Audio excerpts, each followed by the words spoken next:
The tale began with the protagonist immersed in a video game where a menacing skeleton addressed the knight, declaring him truly worthy of being his rival. The skeleton remarked that indeed the rumors were true and that the title Nightmare of the Continent suited him perfectly.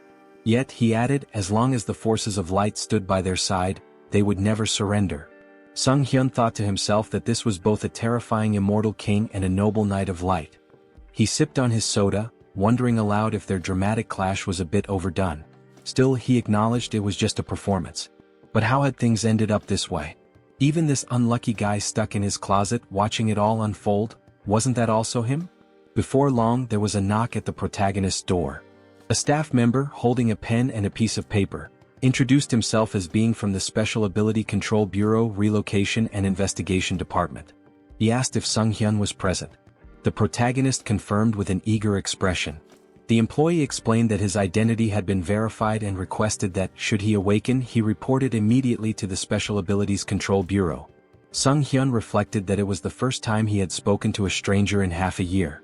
Now that the conversation was over, he figured he wouldn't need to open the door for another 6 months. It had been 2 years since he last stepped outside. Some might call him pathetic. Others might accuse him of lacking willpower. But in truth he saw himself as a casualty of a twisted world. Suddenly the TV news caught his attention.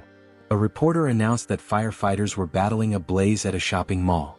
The arsonist, it was said, was an awakened individual who had started the fire before transitioning to another world. Sunghyun stared at the screen in shock, thinking, an awakened person. Not long ago, people all over the world had begun awakening one by one, developing mysterious abilities referred to as special powers.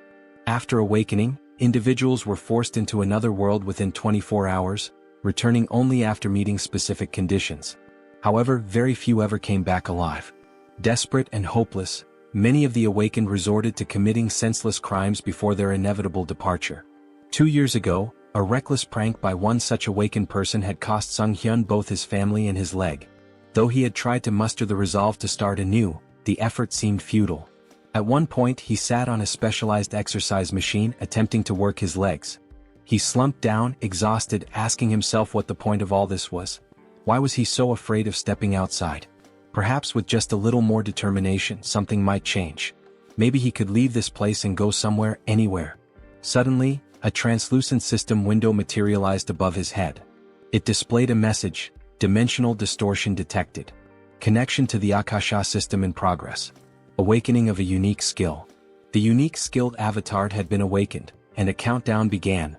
24 hours remained before transitioning to another world. Sunghyun cried out in terror, exclaiming that this must be some kind of joke. How could it all happen so abruptly? The system window displayed a warning. Failure to enter the travel portal within the allotted time would result in a forced transition. With a panicked expression, Sunghyun flung open his closet. He recalled hearing that returning to Earth took about a year, and with time in the other world flowing 10 times slower, this meant he'd have to endure 10 long years there to get back. Eventually, the protagonist, now clad in full gear, stood nervously before the glowing portal. The system window informed him that 3 minutes remained until the transition. Gripping his head in distress, Sunghyun thought, I can't even step outside normally, and now there's a portal in front of me. I have no strength, no skills. How am I supposed to survive in another world? Suddenly he remembered his unique skill. Sunghyun shouted, determined, activate the avatar skill. At that moment, a clone materialized before him. He stumbled back in shock, gasping, that's me? Staring at the figure, he realized he was looking at a perfect copy of his own face.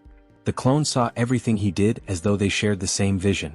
This is dizzying, Sunghyun muttered, trying to move and control the avatar. The realization hit him. It was impossible to act simultaneously with the clone. Then the system window chimed again. 1 minute remained until the transition.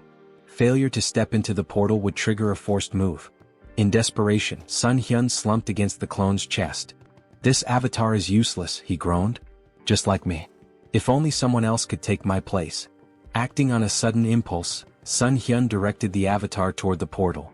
The system window acknowledged the identity of the awakened individual, confirming the start of the transition. Watching the avatar vanish into the portal, Sunghyun cried out in astonishment. It worked. The move portal had accepted the avatar instead of him. The system window updated. The transition to the Auterica dimension was complete. Moments later, Sunghyun found himself looking at a dense forest. His heart raced with fear. The avatar was supposed to go. Why am I here? But then the system clarified. He could return to Earth via the return option in the karma store. However, karma needed to be earned through adventures and his current karma was at 0. Sunghyun's vision suddenly blurred. Realizing he wasn't physically in the forest but instead seeing through the avatar's eyes, he shouted, "I'm going to be sick." The nausea overwhelmed him and he abruptly woke up at home, sprinting to the sink to throw up. A few moments later, he sighed in relief. "At least I survived the move," he muttered. Gathering himself, Sunghyun added with determination, "Summon the avatar here." A double appeared before him, and as it approached, the protagonist asked in frustration what he was supposed to do with such a useless ability. Suddenly, a system window appeared, announcing that he had achieved something remarkable, returning to Earth without using the karma store. As a bonus, he was granted the ability to teleport back once daily to his previous location using a portal. Additionally, his karma had increased. Sunghyun was stunned, realizing that he had become the first awakened individual to return to Earth so quickly. The system window displayed his balance: 1,910,213 karma points. His jaw dropped in shock. Could this much really be awarded just for sending the avatar? In one move, he had earned points equivalent to 10 years' worth of effort. The system explained that karma is granted based on a person's impact in another world, whether through good deeds, misdeeds, murders, or honest labor. It made no distinction. Accumulated karma could be spent on improving abilities or returning to Earth. Sunghyun wondered if there had been some kind of mistake. What if he was still required to travel back to another world? Then, with a wry smile, he said, "Well, I didn't expect this to work, but who cares?" Turning to the system window, he noted that returning to Earth seemed pointless since he was already here. The system offered a suggestion: improving his unique skill for 300,000 karma or exploring other status enhancements. Intrigued, Sunghyun asked to see the details of the status upgrade section. Opening the tab, he saw an option to enhance regeneration for 10,000 karma. What is regeneration? He wondered aloud. Curious, he pressed the button. Instantly, a strange sensation coursed through his legs. Sunghyun looked down in amazement. His legs had been fully healed. The injuries that had defined his life, the source of his pain and isolation, were gone. This wound had been more than an inconvenience. It symbolized his tragic farewell to his family and his retreat from the world. Now it was as if none of it had ever happened. The system updated his status, informing him that his regeneration ability had surpassed the standard level 1 threshold. He had gained a new skill, super regeneration, which significantly enhanced his recovery powers. Later, Sunghyun smiled as he exercised his legs on the simulator. Reflecting on his progress, he marveled at how the karma he had earned not only restored his legs but allowed him to grow stronger. Watching his productive training session, he admired how much power his legs now had. With plenty of karma still left, he pondered where to invest it next. Spotting the option to enhance his unique skill, he eagerly clicked on it. As he activated the system window, he wondered aloud, what can I achieve by improving the avatar's skill? After some time, Sunghyun stood before his upgraded clone, grinning. "You're a real man," he said. The double, admiring its new physique, remarked, "You've put in some serious effort, haven't you?" Sunghyun chuckled, replying, "It's all thanks to hard training." After awakening the avatar skill, Sunghyun realized his consciousness had split in two, allowing him to move freely. Along with this, he gained a new ability to enhance his weapon skills. The system window explained that, with the mind center, he could choose what information to receive. Sunghyun thought, this means I'll no longer experience disorientation, and even if the avatar gets hurt, I won't feel any pain. Grinning, he grabbed a gamepad and remarked that he could now explore another world while comfortably sitting at home wrapped in a blanket. As he considered his newfound control over the avatar, Sunghyun noted that it felt just like playing a video game. But this wasn't the only change. Now he had 3 avatars. Pondering aloud, he wondered if their numbers would continue to grow as he developed the skill. This could get confusing, he muttered. I can't just keep calling them avatars. I need names. Looking around for inspiration, his gaze landed on a ketchup packet on the table. The first clone, he declared, will be called Hans. The system window updated, showing Hans's abilities: general skills, mind center, super regeneration, individual skills, mana attraction. Note: first avatar is Sunghyun. Turning to the second clone, Sunghyun named him Heinz. The system displayed Heinz's abilities: general skills, Mind Center, Super Regeneration. Individual Skills, Survivability. Note, second avatar is Sunghyun. Sunghyun couldn't help but comment, mana attraction and survivability? What kind of bizarre combination is this? Then with a grin he added, well, it's time to complete my long-awaited quest. Settling on the couch, Sunghyun began controlling his clones. He sent Hans to teleport to another world, while Heinz took a bag of garbage and stepped outside. As Sunghyun switched his attention to Heinz, he saw sunlight streaming down and marveled that he felt no anxiety. The mind center is working perfectly, he thought. Hans must already be in another world by now. Switching control to Hans, Sunghyun observed that it was nighttime in a seemingly tranquil forest. It's so quiet, he murmured. Just then, a black panther emerged from the dense foliage. Startled, he exclaimed, how did that thing show up out of nowhere? The panther lunged, but Hans quickly unsheathed his sword and drove it into the beast's mouth. Sunghyun noted with satisfaction, exactly as I expected. No fear or pain. Just like a game. Hans withdrew the sword and finished off the panther. Sitting beside the panther's lifeless body, Hans muttered, is it this hard because I haven't leveled up yet? I'll be in big trouble if I run into another monster. Scanning the area, he spotted a small settlement in the distance. A short while later, Hans arrived at the village, where he was greeted by a villager named Glokali. Smiling warmly, Glokali welcomed him, praising his courage for navigating the monster-filled forest at such a late hour. Hans grinned, gesturing to his injured body. I've got wounds all over me. Elder, do you think I could stay in the village for the night?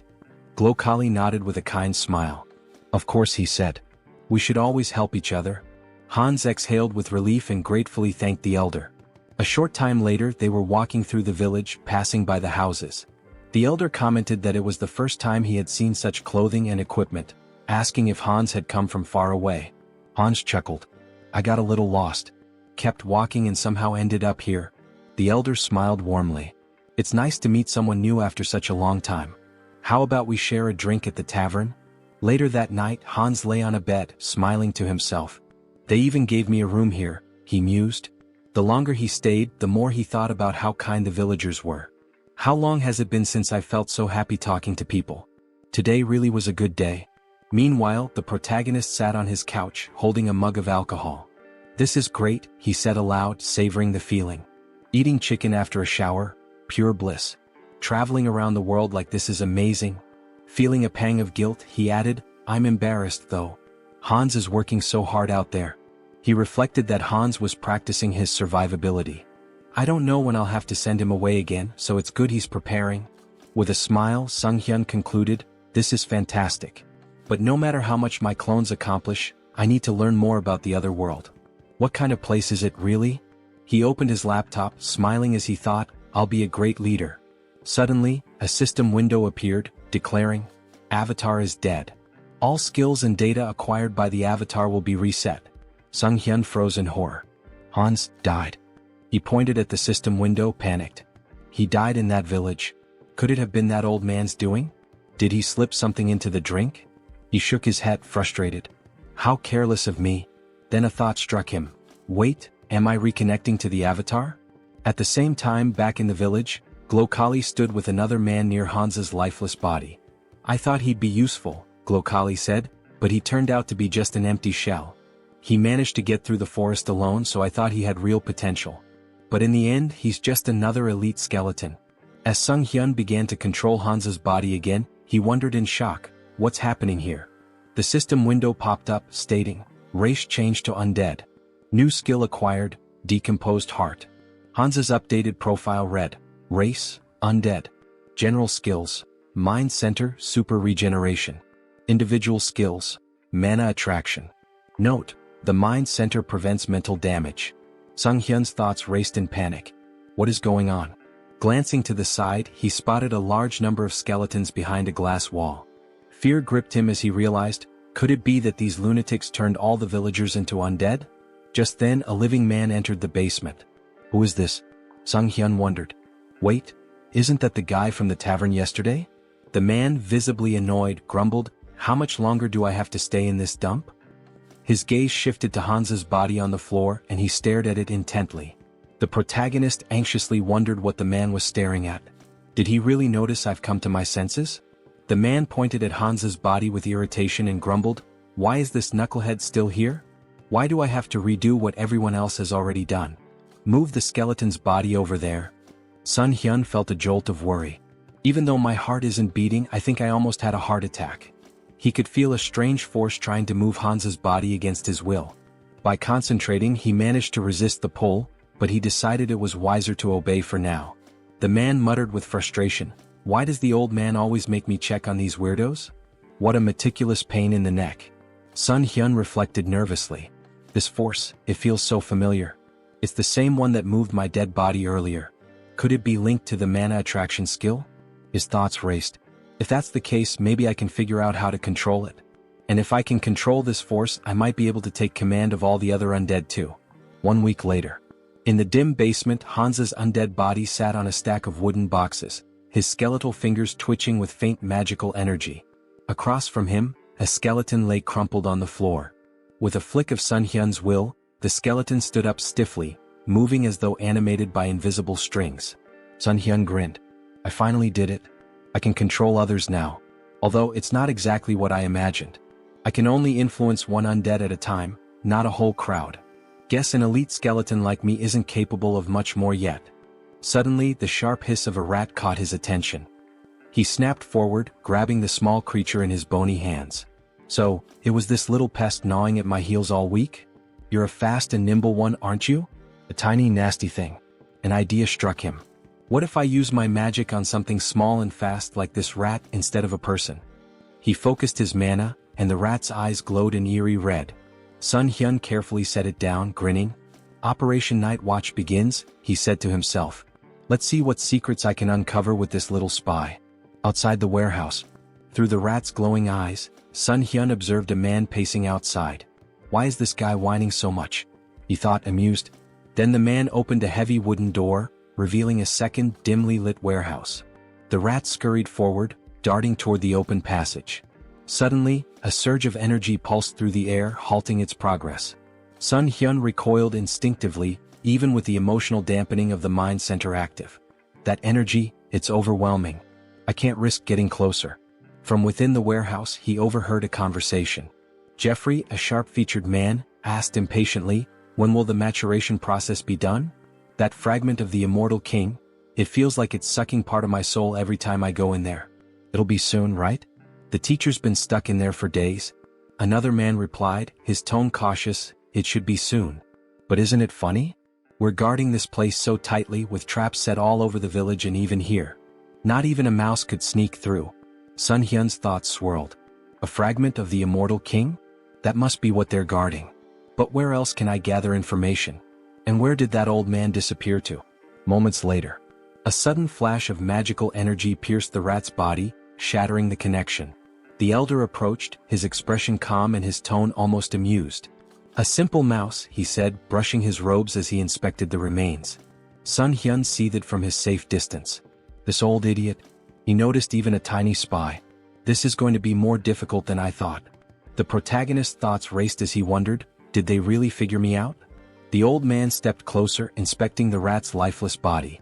"An undead," he muttered, puzzled. "I don't sense black magic, but its body is brimming with dark mana. Could mana influence alone have turned this rat into an undead? There's only one place filled with such dark mana." He turned to the man nearby and asked sharply, "Jeffrey, you're in charge of the warehouse today, aren't you?" Sunghyun, observing from afar, felt a pang of guilt. "I'm sorry, little rat. You've done well. I'll avenge your death, I promise. Watch over me from wherever you are." Some time later, Jeffrey stormed into the basement, his face twisted in rage. "A rat? All this fuss over a damn rodent? That stupid old man?" He seethed, pacing wildly. Then, glaring at Hans's undead form, he barked, "Hey, why the hell are you standing there like that? Follow my order and stand up straight." As Hans's undead body remained still, Jeffrey's irritation boiled over. He approached menacingly, raising a fist. "Didn't I tell you to stand up straight?" he spat. Grabbing Hans by the hair, he yanked him forward. "Aren't you the fool who dared to stand against me? Didn't you threaten to kill me if I touched your family? Go on, repeat it." His face twisted into a sadistic grin. "Oh, that's right. I ripped out your tongue." Jeffrey sneered, tossing Hans to the floor like a discarded doll.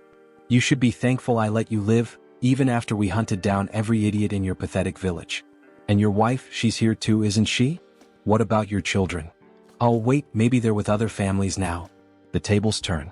Suddenly Hansa's undead body sprang to life, lunging at Jeffrey and sinking his teeth into the man's neck. Jeffrey let out a horrified scream as he collapsed to the ground. What's happening to me? Stop, he stammered, his voice trembling with fear. Reaching out desperately, he began casting magic, but before he could finish, another undead figure, the reanimated body of Hansa's wife, pounced on him from behind. Together, the two undead silenced Jeffrey forever. Sunghyun, controlling Hansa's body, felt a grim satisfaction. Their revenge has only just begun. A bold plan. Meanwhile, Sunghyun switched control to Heinz and approached the village guards. My brother lives in this village, he shouted. The guards frowned. Your brother? He left not long ago. What makes you think we'll just let a stranger in? Heinz grinned. If that's the case, then bring me to the village elder. He'll recognize me. Moments later, Glokali arrived, his expression calm but inquisitive. What seems to be the matter? Heinz greeted him warmly, bowing slightly. Elder, it's a pleasure to meet you. I believe my twin brother Hans is somewhere here. Sunghyun smirked inwardly. Having two avatars really comes in handy for moments like this.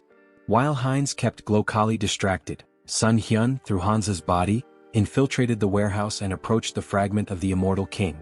The fragment pulsed with a dark, otherworldly energy, resonating with the undead around it. Is it absorbing the energy from the undead? No, it's more like it's replenishing itself. This explains why the people here are so unnaturally strong. That warehouse I was stuck in before must have been a dumping ground. And yet these fools dare to act superior? They'll learn soon enough.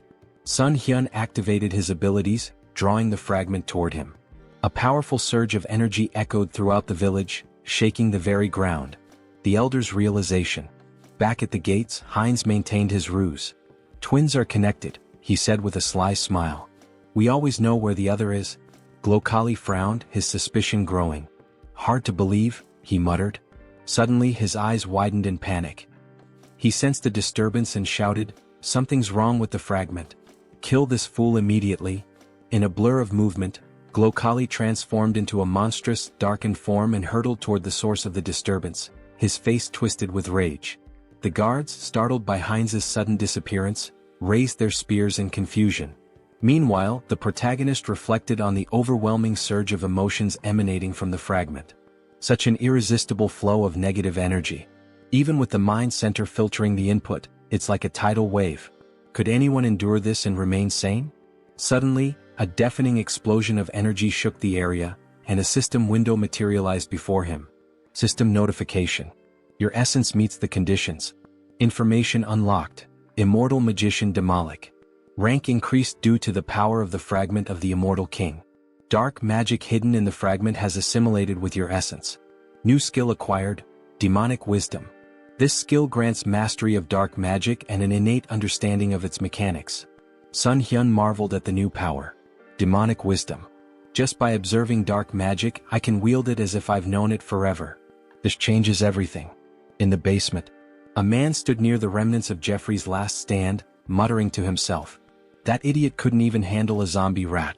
Now I have to clean up this mess. Before he could proceed, the elder's booming voice rang out. Check the fragment immediately. And find Jeffrey. Grumbling, the man approached the cage containing the fragment. Why is it so quiet? He asked, leaning closer. Suddenly, a mass of undead surged from the shadows, clawing at him. Panicked, the man shouted, This is impossible. How can they? His words faltered as Heinz's voice cut through the chaos, calm and sarcastic. Lovely weather today, isn't it? The man's eyes widened in horror. How is he talking? The undead latched onto him, but he managed to release a small burst of magic, pushing them back momentarily. However, the cage shattered, releasing a flood of monsters into the basement. Heinz smirked, his voice dripping with mock politeness. Ignoring someone's greeting? How rude. Sunghyun observed through Heinz's perspective, marveling at the newfound power demonic wisdom granted him. Dark magic feels as natural as breathing. This knowledge, it's like it was always there waiting for me to unlock it. Outside, a massive explosion rocked the village as the undead spilled into the streets. Heinz commanded them with unwavering authority. Don't let anyone escape. Kill them all. The confrontation with Glokali. A skeleton's body fell before Heinz and the elder, Glokali, emerged, his expression cold and furious. "You should have been an elite skeleton," he growled. "What did you do with the fragment of the immortal king?" Heinz greeted him with a grin. "Glokali, it's been too long. By the way, thanks to you I lost my heart. Fortunately, I found a new one in your warehouse." Glokali's face contorted with rage. "You dare to merge a fragment of the immortal king with such a pitiful body? You've gone too far." Raising his hand, he invoked a powerful spell. Finger of Death. A wave of dark energy surged forward, striking Heinz with enough force to sever his arm. Heinz glanced at his dismembered limb, more annoyed than pained. Attacking someone mid-conversation? Really, where are your manners? Silence. Glokali roared. "Do you have any idea how much effort and resources I've poured into this fragment? An entire year's worth of preparation, and you've ruined everything." Glokali's eyes blazed with fury. "I was so close," he growled, "to wielding a power greater than anything in existence. And now you've turned my masterpiece into this?" Heinz smirked, wrapped in the swirling energy of dark magic. "What's wrong, old man? Can't handle a rookie demolic? Dark thorn?" Glokali roared, sending tendrils of shadow magic spiraling toward Heinz. Heinz laughed. "Using high-ranking magic against a beginner? You must really be desperate." His voice turned cold as he countered effortlessly, "I'm the only one who can truly control the fragment, and you know it." Glokali sneered. "You may have survived the destruction of your body, but I'll dismantle it and use it for experiments. Let's see how you handle this destructive ectoplasm." Heinz scowled.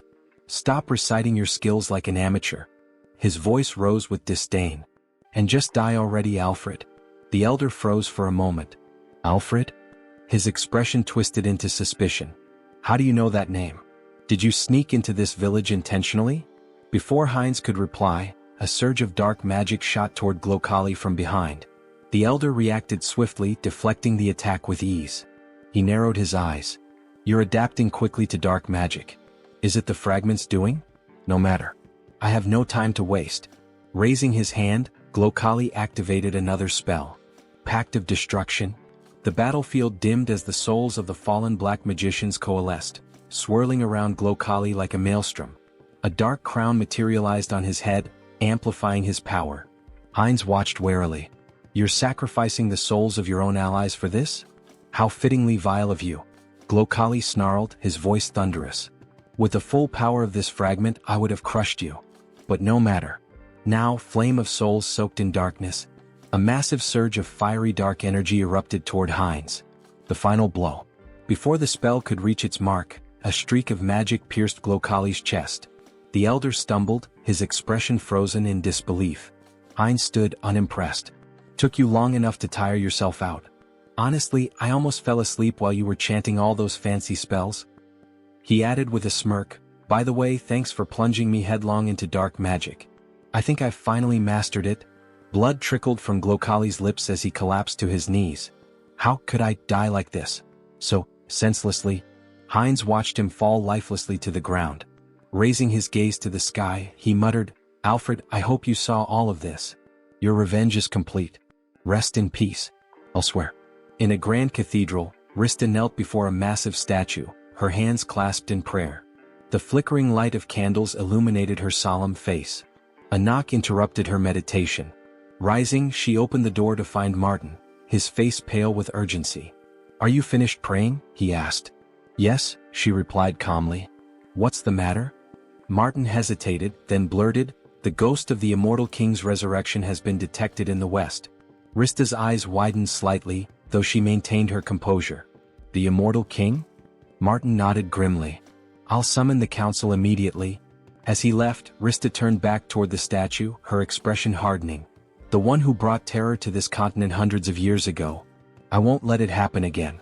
On the battlefield, Heinz surveyed the wreckage, the remnants of the battle littered around him. "Devastation," he muttered. "Hundreds of undead destroyed." A grin crept across his face. "But losses can always be replenished. There's no need to mourn." He turned, the dark magic emanating from him pulsating with new strength. "After all, this is only the beginning." Heinz stood, surveying his work.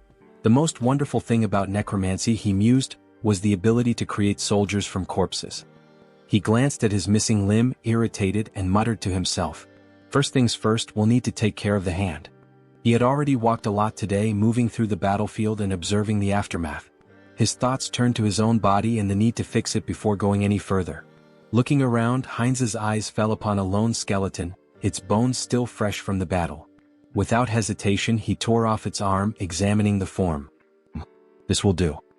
He attached the arm to his shoulder with practiced ease and placed his other hand over the spot, enveloping it with energy.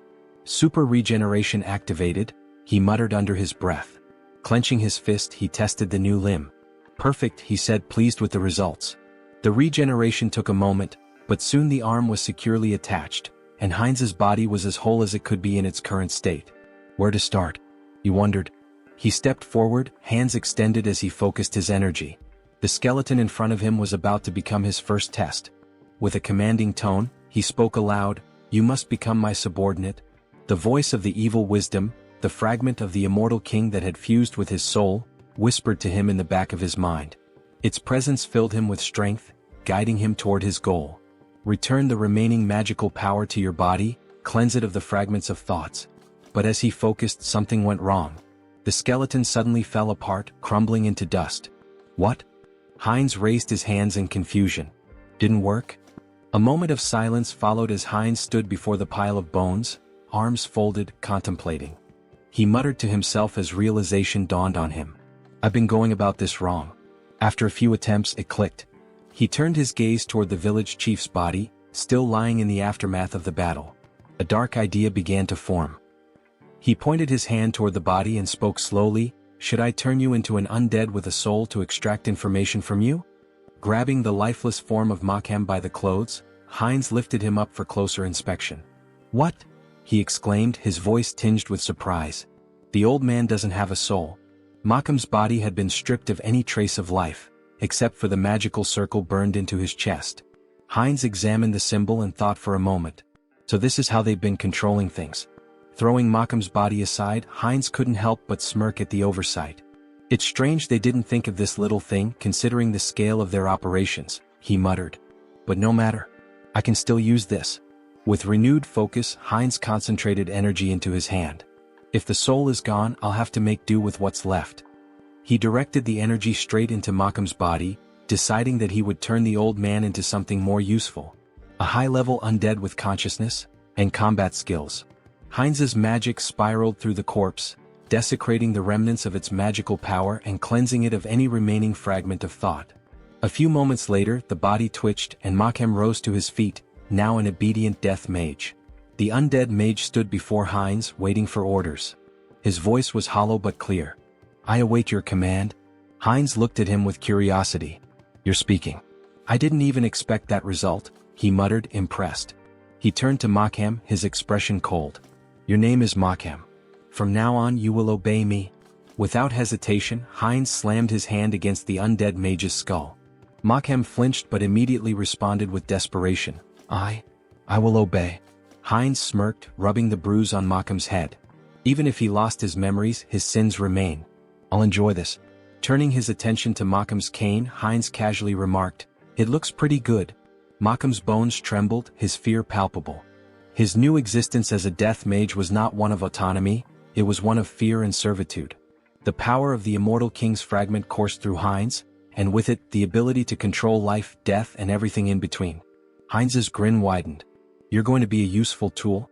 As the protagonist stood, looking over the gold he had gathered, his thoughts shifted to the mountain of corpses he had left behind. Among the undead, there was one particularly young zombie, a grim reminder of the recent battle. This young zombie, who killed Jeffy along with him, he thought. He placed his hand on the zombie's head in a strangely respectful gesture. Well, he should rest in peace with his family. With a flick of his wrist, he directed fire at the building nearby, setting it ablaze. The crackling of flames in the distance was the only sound that could be heard as the protagonist briefly considered the devastation he had wrought. No turning back now. Back in his hideout, the protagonist sat comfortably at a table, his belly full after a satisfying meal. He leaned back, smiling contentedly. I ate too much," he said to himself, his voice light. "God, that was delicious." He glanced at his phone, curiosity piquing. "What's the gold rate today?" he muttered aloud, tapping the screen. The village had been full of magicians, and given their affinity for treasure and arcane wealth, there was bound to be a lot of gold left behind. Just think, these people had accumulated a fortune. He began considering what he might do with the loot. Maybe I should take a closer look at what's left. With a deliberate motion he reached out, muttering, "Summon Hans." In an instant his avatar appeared before him, and an ominous aura filled the room. The feeling was intense, suffocating, his presence too strong for the quiet of the space. The protagonist's eyes widened in panic as he recoiled, covering his face. "Cancel the summoning," he shouted in fear. As quickly as the avatar had appeared, it vanished. He gasped for breath, his heart racing. "I thought I was going to die," he muttered to himself. "What should I do now?" He scratched the back of his head in frustration, trying to regain his composure. "I need to summon Hans, but maybe I should improve my unique skill first." The protagonist's thoughts turned inward, and he focused on accessing the Karma Shop, a place where he could enhance his abilities. Moments later, a system window appeared in front of him. He marveled at the results.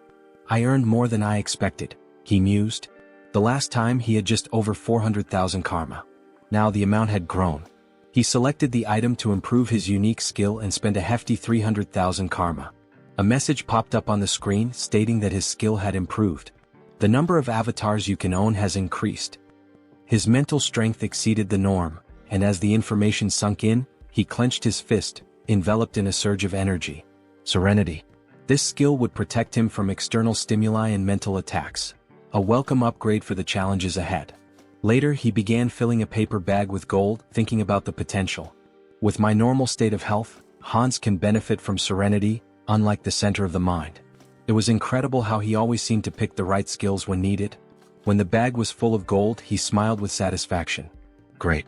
Time to sell the gold. He quickly moved the filled bags as well as a backpack full of gold to the table in front of the committee.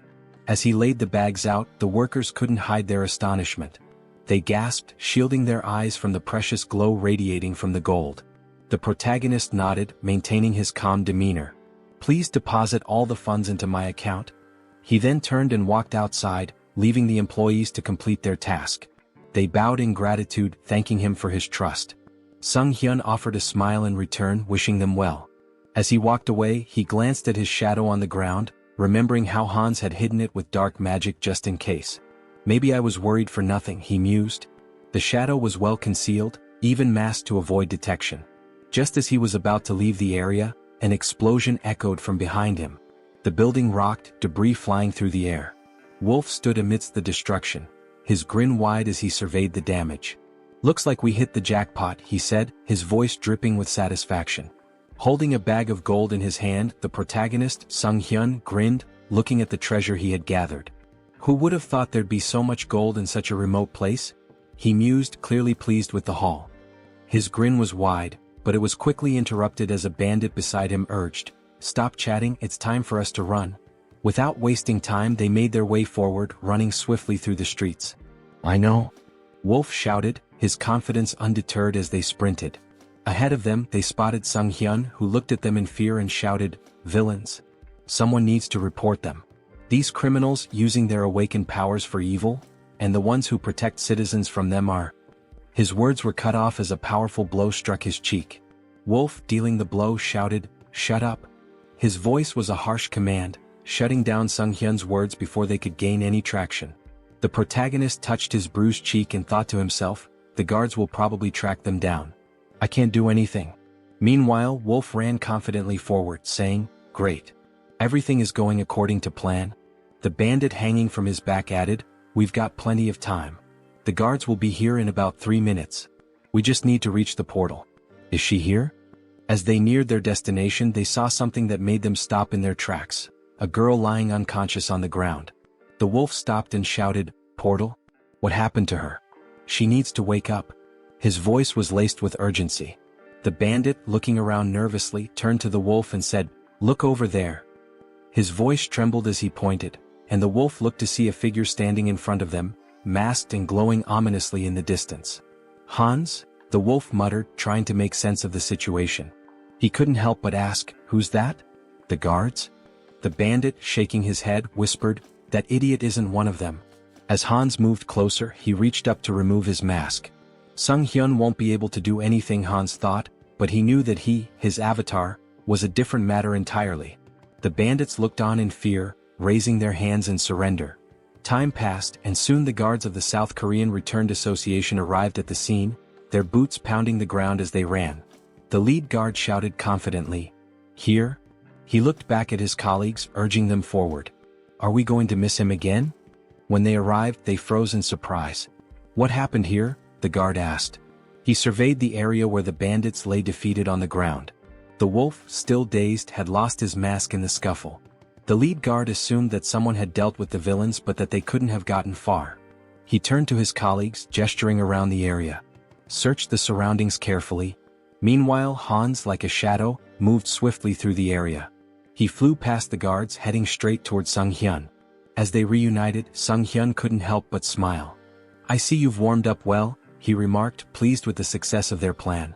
The tension hung in the air as the scene shifted to what would come next, the consequences of their actions and the looming threat of the guards' arrival. Heinz strolled around the parking lot with his hands in his pockets, feeling a sense of satisfaction as he reflected on how relieving stress like this could sometimes be a good idea. His mind was clear for the moment, and the mundane surroundings seemed to offer a rare calm. Meanwhile, Hans, his second avatar who possessed the unique skill Vitality, stood at the entrance to a city on the east side. With a smile on his face, he shielded his eyes from the sun as he looked out at the unfamiliar skyline. "I finally made it here," he said, a hint of excitement in his voice. He remembered Malcolm's words about this city, and after seeing it for himself, he concluded that the old man hadn't lied after all. Stepping into the city, Hans mused aloud, "This is my debut in another world." But even as he admired the bustling surroundings, something didn't feel right. "Although there's still everything ahead," he added, scanning the area. However, as he walked deeper into the city, he realized something. Why was the city so empty? It seemed that the locals weren't paying much attention to newcomers.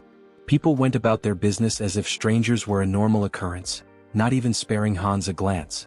Just then, in a nearby alley, a robber turned to his companion Diana and exclaimed, "Was this a joke?" He pointed an accusing finger at her, his expression dark. "I warned you." Diana, trembling, folded her hands in a prayer pose and apologized, pleading for a little more time. The robber's tone grew harsher. "I want 2 silver coins from both of you," he demanded. "And you have 3 days. No money? Then there's no other choice." Hans, who had been casually observing the scene from the corner of his eye, thought to himself, local thugs, and a young girl being manipulated. How cliché.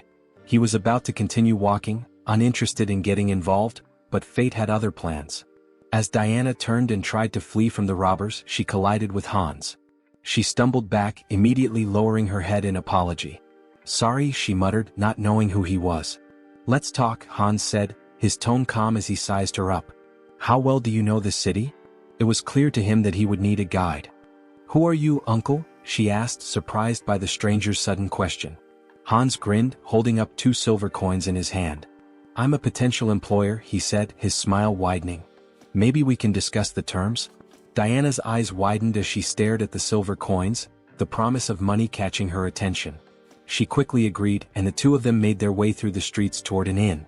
When they arrived, Diana pointed to the building. "This inn is one of the best places you'll find here," she said, clearly proud of her choice. "What do you think?" Hans, now understanding a bit more about her situation, nodded thoughtfully. He could tell from the way she spoke that life hadn't been easy for her. Diana had barely been making ends meet, struggling to care for her sick brother after the loss of her parents. She also mentioned how she couldn't pay the local tax. In response, Hans handed her a silver coin, and Diana's eyes sparkled with gratitude. "Okay," Hans said with a smile. "You'll come to me tomorrow as soon as you wake up. We can discuss your pay then." Diana agreed quickly, and with that she became his guide, earning 2 silver coins a day. That night, Hans lay down on the bed at the inn, his hands tucked under his head as he made himself comfortable. "Well," he thought, "I'll pretend I'm doing a good deed even if she just wants to rob me." He chuckled to himself and settled in for the night, his thoughts drifting off as he prepared for whatever the next day might bring. Heinz sat up in bed, scratching his head in frustration.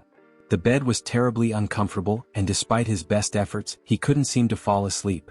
He tossed and turned for a while, but then a sudden sneeze from outside caught his attention. Curiosity piqued, he got up and walked to the window, pressing his hand to the glass. His eyes widened in surprise as he spotted Diana sitting on the ground outside, leaning her back against a box. "Hey, is that her?" he muttered to himself. Diana looked up at him, her eyes widening, and then smiled, waving in greeting. "Hello," she called up to him. Heinz was indignant. "What are you doing there?" he shouted down, clearly irritated. "Why are you waiting for me?" After a moment they were sitting together at the table eating breakfast. Heinz frowned as he took a bite, his frustration still simmering. "You shouldn't do that again," he said, trying to sound stern. "Next time, wait until closer to lunch." Diana, chewing a piece of food, nodded absent-mindedly. "Yes, uncle," she said. Heinz shot her a glare. "I've already told you not to call me that," he replied, annoyance creeping into his voice. She looked at him, then glanced at the piece of bread on his plate. "Are you full?" she asked. "Yeah, I'm fine," Heinz replied. "You can take it if you're hungry." With a smile, Diana took the bread and slipped it into her bag. "Thank you," she said, grateful. The town they were in was called Ozantu, a small village located on the western edge of the kingdom of Talia. As Heinz and Diana walked through the streets, Heinz noticed something odd. He ran his hand along a drawing on a wall, which reminded him of ordinary medieval towns, but something about the symbol that was repeated throughout the town felt off. "This symbol? It's strange," he murmured, his curiosity growing. Heinz examined it more closely and said, "It looks like paint, but something's not right." Diana leaned in to take a closer look, and her face darkened. "It's blood," she replied, her tone serious. Heinz blinked, not believing it at first. He sniffed the symbol and gave a skeptical look. "Is that true?" he asked. Diana, not missing a beat, quipped, "Didn't you eat venison soup yesterday?" Heinz turned to her in surprise, blinking in disbelief. "How did you know?" he asked. With a smile, Diana pointed to her nose and said, "I have a very good sense of smell." Heinz found it fascinating. A good sense of smell? He thought. Is that her special skill?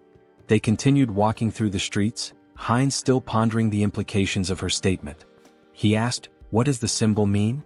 Diana hesitated for a moment, then answered, "It's the emblem of the Varkalak Guild, which controls this place." But before she could finish, she froze, her face paling in fear. She began to slowly back away, bumping into Heinz. "What's wrong?"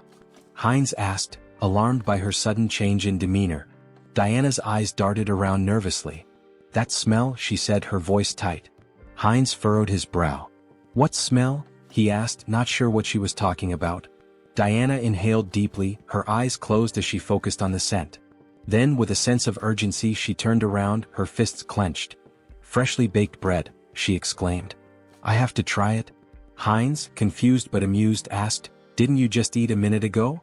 Diana pointed ahead, her face lighting up with anticipation. "I'm hungry again," she said, clearly excited by the smell. They followed the scent down an alley which led them to a door. When they peeked inside, Heinz's stomach dropped. Behind the door was a corpse, its lifeless body sprawled on the ground. The smell of bread was still in the air, but the sight of the body made it clear that something sinister was at play. A few days later, Heinz stood against a wall, arms folded, waiting impatiently. "She's never been late before," he muttered. "Something must be wrong." Just then, a bandit approached him, a smirk on his face. "Hey buddy," the bandit called out, drawing Heinz's attention. Heinz looked at the bandit in surprise, unsure of what to make of the situation. The bandit, arms folded and wearing a smug expression, said, "We should talk." Heinz felt a moment of frustration, thinking to himself, has it really come to this? The next instant, he handed the bandits a handful of silver coins, offering them a smile. "Take this," he said, trying to remain calm. "There aren't many, but I hope they help maintain some sense of public order." The bandits exchanged looks, then one of them picked up a silver coin, a grin spreading across his face. "Seems we've quickly found a common language," he remarked, clearly amused.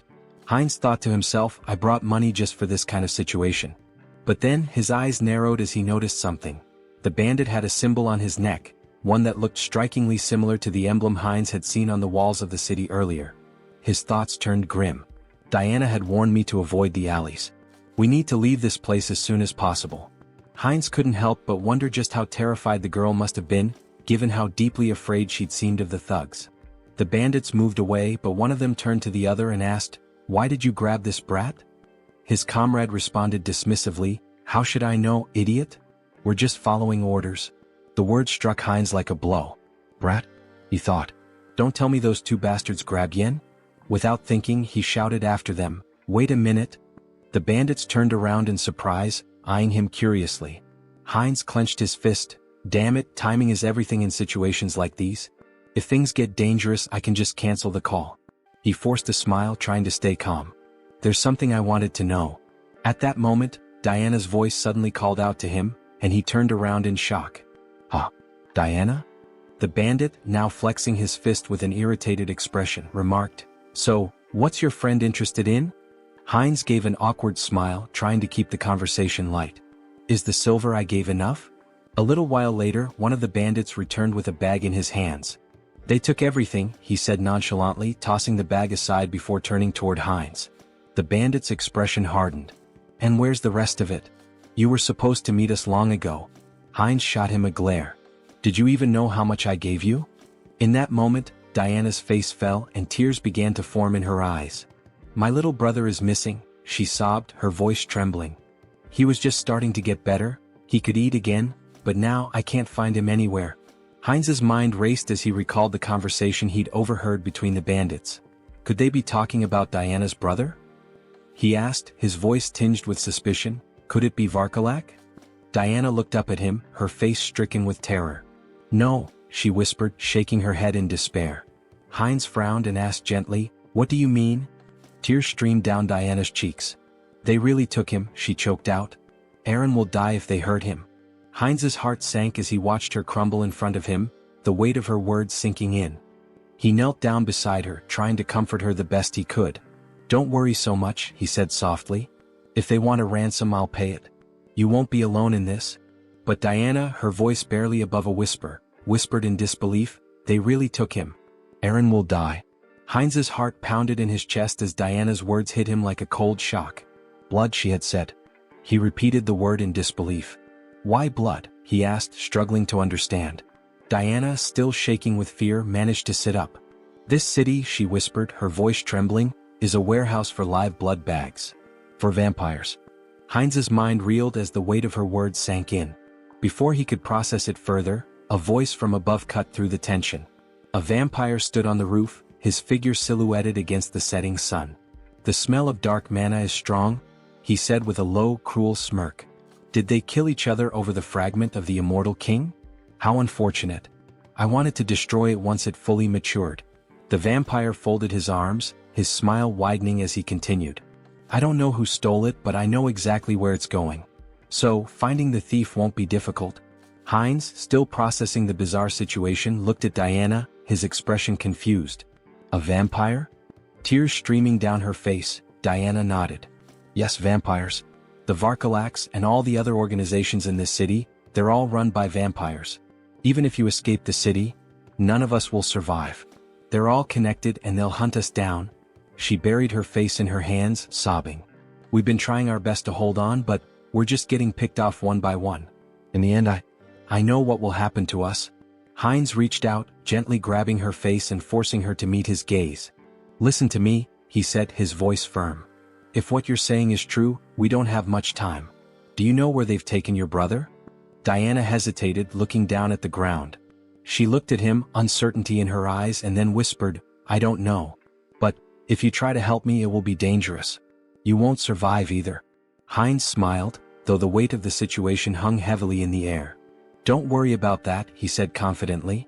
"I know how to fight back against these scoundrels. We'll make it through this." In his mind, the mission to save the girl, and to get to the bottom of the sinister operations in the city, had just begun. Sometime later, in a dimly lit tavern, a group of bandits sat around a table, laughing and playing cards. One of them tossed silver coins onto the table, calling, "All in." His companion looked at him with a grin. "Where did a debtor like you get such a big pile of money?" The first bandit leaned back and smirked. "I robbed some idiot this morning. Made a nice profit." At that moment, the tavern doors flew open with a loud crash. The bandits turned in surprise, just in time to see Heinz stride into the room, his expression determined. One of the bandits stood up with a sneer. "What's this then?" he said, striding toward Heinz. "Who's this idiot?" His comrade snickered. "Is he some new fool who thinks he can challenge us?" The bandit raised his hand to stop his friend, looking Heinz up and down before saying, "So, you're the idiot we robbed. Came to give us more money, did you?" Heinz didn't flinch. He held his ground, his eyes steely with resolve. Meanwhile, near the entrance of the tavern against the wall with the vampire symbol, blood dripped slowly from a wound. A guard lay slumped, his broken body leaning against the wall. The bandit sneered at the scene. "What happened to the guards?" he asked. "Did you give him a coin or something?" Heinz's expression darkened as he met the bandit's gaze. "I won't ask again," he said quietly but with a deadly edge in his voice. "Where did you take the child?" The bandit's face twisted in disbelief. "What?" he spat, raising his finger toward Heinz. "Are you out of your mind? Do you know who you're dealing with?" In the blink of an eye, Heinz drew a knife from his belt and drove it straight into the bandit's throat. The man gasped, his eyes wide with shock as the blood began to spill. "I know exactly who you are," Heinz said coldly, watching the life drain from the bandit. "You're scum. You prey on families to satisfy your own selfish desires." As the bandit crumpled to the floor, the others in the tavern fell silent, eyes wide with fear. Heinz stood over the fallen body, his knife gleaming in the dim light, ready to face whatever came next. The mission was far from over. Heinz stood in the midst of the fallen bandits, his breathing heavy as the weight of the fight settled in. His knife was lodged deep into his shoulder, but he didn't flinch. Blood seeped from the wound, but he didn't have time to focus on it. There were still too many enemies around. "Why are there so many?" he muttered to himself. He had lost count of how many bandits he'd taken down in the chaos. Each one had been dispatched swiftly, his skills in combat and the magical tools he'd brought with him giving him a significant edge. But now more were coming down the stairs. He wrenched the knife out of his shoulder with a grimace, his gaze scanning the room. A couple of new bandits appeared at the top of the stairs, looking down at the carnage below. One of them shouted, "What's all the commotion about? Who the hell is this guy?" Heinz paused for a moment, annoyed at his own carelessness. Damn it, he thought. His mouth had gotten him into trouble again. This wasn't the time for reckless talk. There were more screams from the building, growing louder as the fight escalated. The bandits kept coming one after another. 6, 7, 8. It felt endless. Eventually, Heinz stood alone in the middle of the fallen bodies, breathing hard, sweat dripping down his forehead. His shoulder throbbed where the knife had struck, but he had no time to think about it now. His focus was on the bandit still alive, groaning beneath him. He stepped over to the bandit, placing his foot firmly on his head. "Hey big guy," he said with a sneer, "where's the boy you captured today?" The bandit, still dazed and groaning in pain, glared up at him. "You think I'm just gonna tell you everything?" he snarled. "You're an outsider, aren't you? You don't even know who's behind this. You're gonna regret this." Heinz's expression darkened, his eyes cold as steel. "I don't care who's behind this," he said, his voice low but steady. "I'll find the boy and I'll make sure your little game ends here." The bandit struggled under Heinz's foot, but Heinz wasn't about to give him any leeway. He leaned in closer, whispering, "Tell me where he is and I'll make it quick. Otherwise, we'll see how long you can last." The bandit growled through gritted teeth, but Heinz could see the fear in his eyes. Despite his bravado, the man was terrified. I don't know where they took him," the bandit spat, "but the leader, he's the one with all the answers. He's got a place near the old mill. Go there if you want to find the kid." Heinz's eyes narrowed.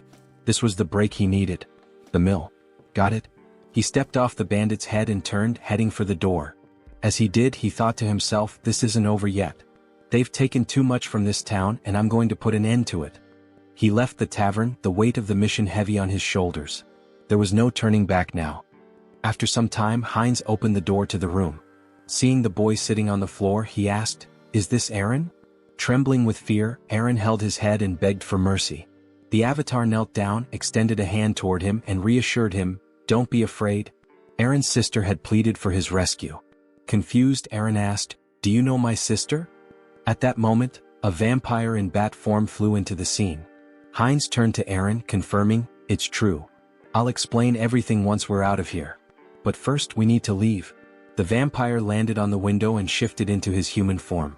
Glaring at Heinz, he sneered, "Who are you? How dare you touch my food in my restaurant?" Heinz froze, feeling a sinister presence behind him. The vampire taunted him, saying, "Are you from an oath of disobedience?" Taking Aaron by the shoulder, Heinz thought, "A vampire." The vampire continued, "Or perhaps you're this boy's brother. Do you know what happens to those who defy us?" Smirking, the avatar replied, "Me? Just an outsider, robbed by your rabble." Shielding Aaron, he added, "It's pure coincidence I helped this boy.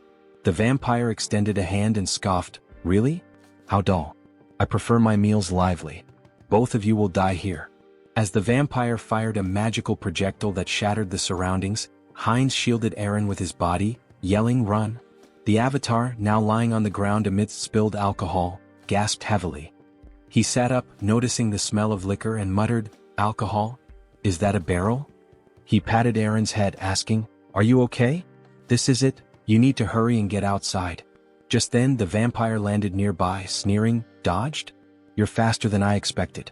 A good warm-up before dinner." The vampire lunged with claws extended, but the avatar shoved Eren toward the door, shouting, "Run and don't look back." Wielding his sword, he blocked the attack but noticed the vampire's claws growing longer. They pierced his body as the vampire mockingly praised his regeneration abilities. Heinz clenched his teeth, realizing the power gap was immense.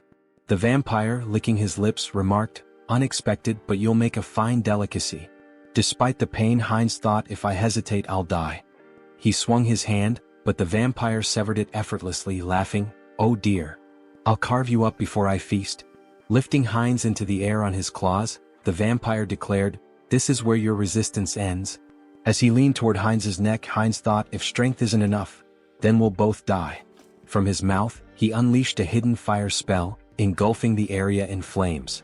Shocked, the vampire shouted, "What is this? A fire magic tool? You were hiding this." Thrown to the ground, Heinz noticed the alcohol spilling across the floor. A plan formed in his mind. The vampire screamed in terror, "You're insane. Do you want to burn us both alive?" The vampire attacked, slashing Heinz's body. Laughing maniacally, he jeered, "Fragile flesh." But Heinz headbutted him with full force, sending him flying. "You said it yourself. I have a strong body and good regeneration. Tough enough for you?" he growled. The vampire screamed, "No. Stop." But Heinz advanced, and the next moment an explosion consumed the building. Amidst the flames, Heinz lay on the floor, murmuring, "Impressive. I survived. Being strong has its challenges." A notification appeared before him. "Mission complete. Help the unlucky girl." Outside the burning building, Diana clung to her brother, staring at the inferno. "Uncle," she cried. Meanwhile, a system window announced, "Avatar Heinz has died. The avatar will respawn in 7 days." Diana stood there, exhausted from her work, wiping the sweat from her brow as she watched the man walk away. She had been cleaning his shoes for what felt like hours, and now that the job was finished, she could finally take a moment to catch her breath. The money left on the table was a small consolation, but it would be enough to help with the next day's bills. Her thoughts drifted to the events that had unfolded not long ago. The building that had once been the scene of chaos was now nothing but a smoldering wreck. She had heard that the avatar Heinz had been consumed by the flames, leaving her to wonder about the fate of the man who had helped her and her brother. The world around her flickered, and a new, familiar figure stood before her. It was Heinz, alive, standing in the middle of the street as if nothing had happened. His body was covered in bandages, but the intense aura he exuded made it clear he had come back, somehow.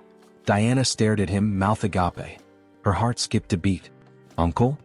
Heinz's eyes softened, and he smiled faintly despite the pain he was clearly in. "I told you I'd be back," he said, his voice hoarse.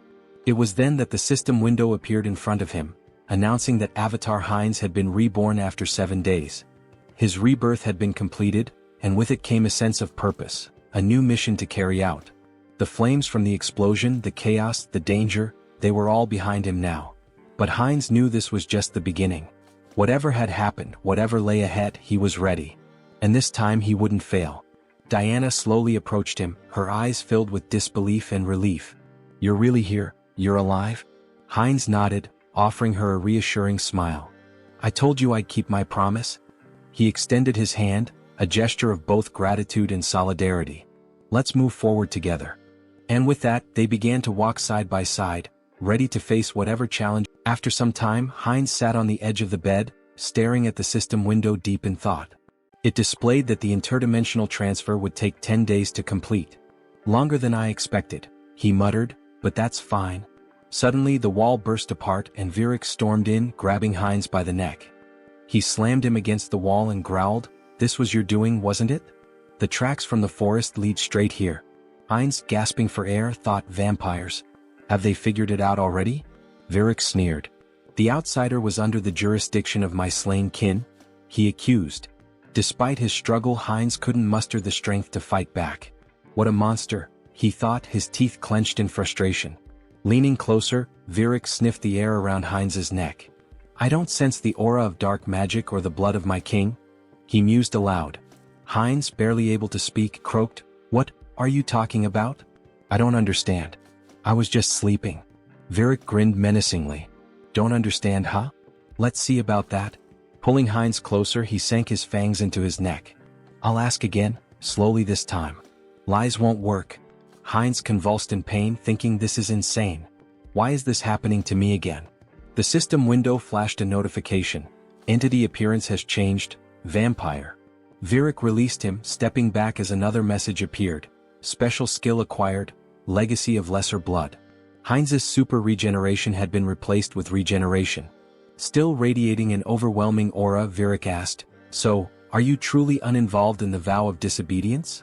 Heinz felt the oppressive authority of the higher vampire, his blood screaming for submission. Swallowing hard, he replied, No, Lord Virik. I'm just a simple traveler. Despite the instinct to obey, Heinz knew his center of the mind ability blocked the compulsion. Virik turned away, muttering, Was I mistaken? Then he commanded, Follow me. We have important matters to attend to. Heinz smiled faintly. Fine. I'll go, and gather some intel while I'm at it. They soon arrived at the Azanta branch of the Vargalak clan. Inside, vampires greeted Virik with respect, though their eyes narrowed at Heinz. One sneered, What is this? New blood. A female vampire covered her mouth, disdainful.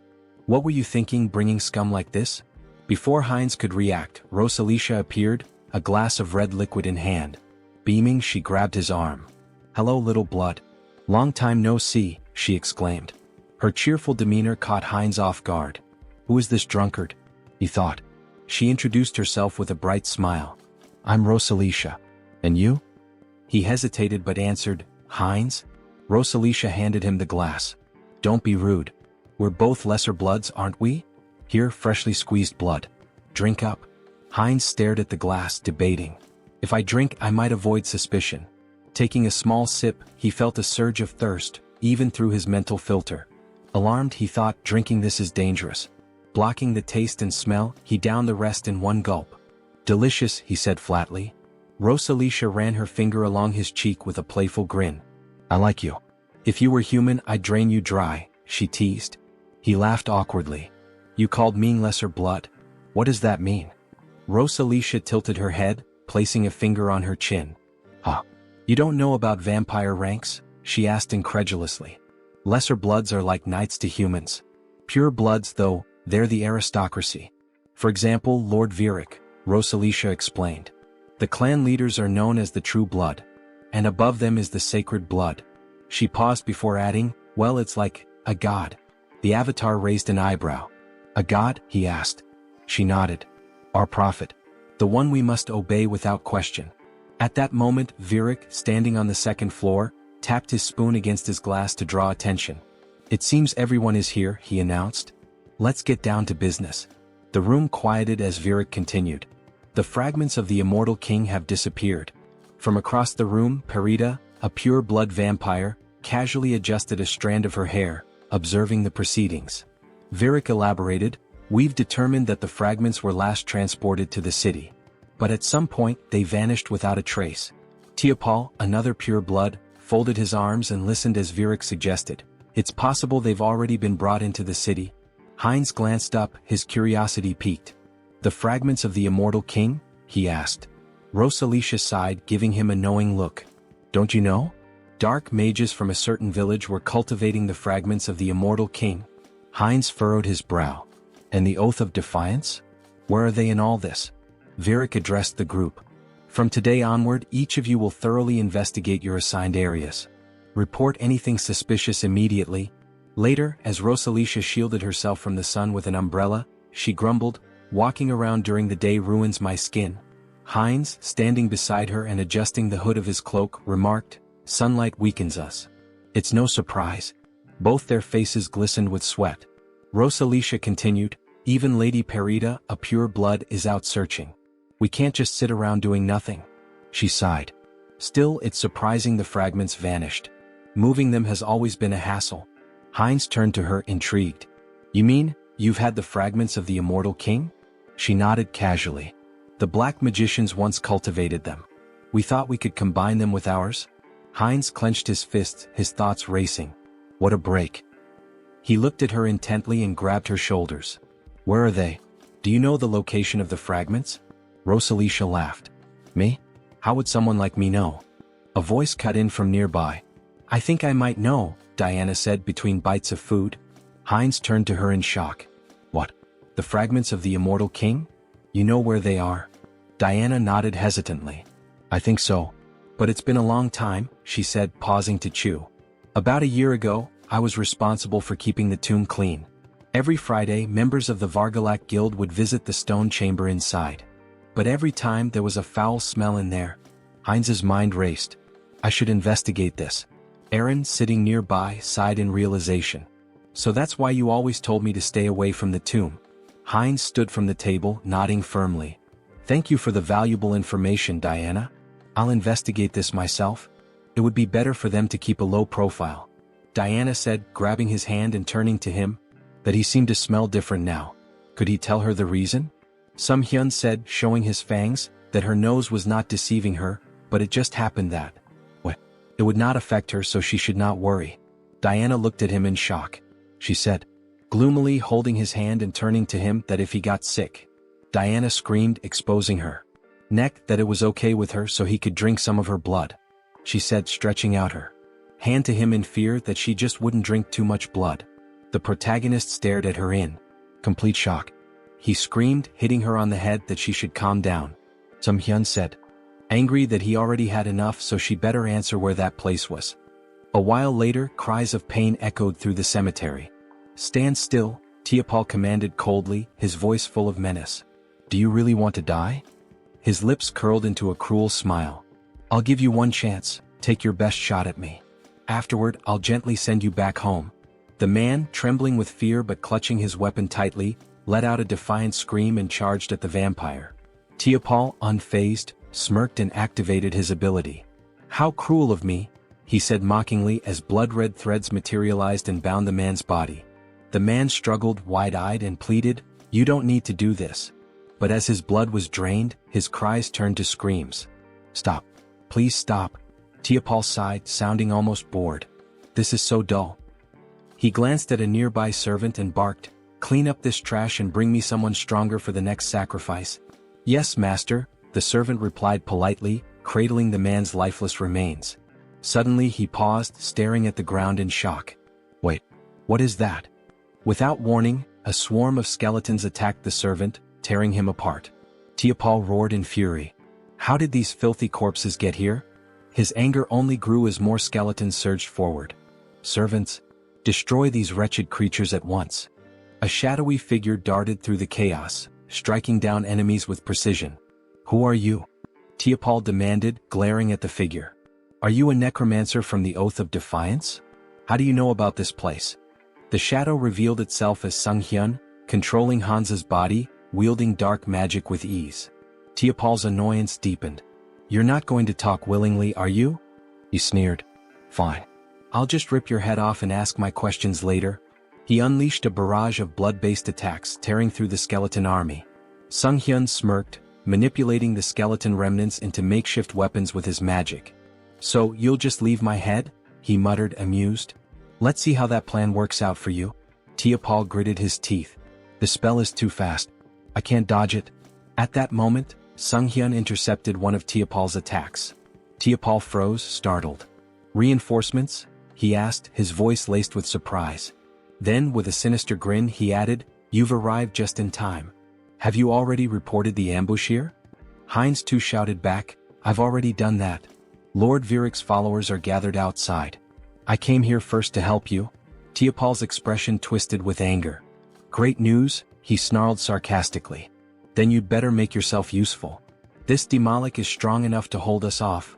We need to buy time for reinforcements. Suddenly, the younger vampire, representing the protagonist, sank his fangs into Tiapol's neck. Tiapol whipped around, shocked. What blood? He shouted. Have you gone insane, you fool? The protagonist, through Heinz, cast dark magic. Dark magic. Teopal gasped, wide-eyed. You've conspired against me? How could this happen? His voice turned desperate. Stop this madness immediately. Teopal screamed in horror as his strength faded. How could you drink the blood of your own kind? It's a grave sin. It clouds your mind, corrupts your soul. His voice faltered as he collapsed to the ground. This can't happen. Heinz too wiped blood from his lips and smirked. Clouds the mind, huh? Well, it seems to be working just fine for me. A system window materialized, displaying skill acquired, blood magic. Heinz too grinned. This is fantastic. With this new power, breaking the blood barrier will be a breeze. Heinz interjected, we don't have time for that. Then I'll smash through it. Heinz too replied with a sly smile. A deafening explosion shattered the tomb's roof. Sunghyun, standing amidst the rubble, smiled confidently. We found it. Heinz nodded, his eyes narrowing. This is what we came here for. Heinz too, gesturing to the glowing object before them, said, the second fragment of the immortal king. Heinz reached for it, his voice filled with awe. Another fragment. Amazing.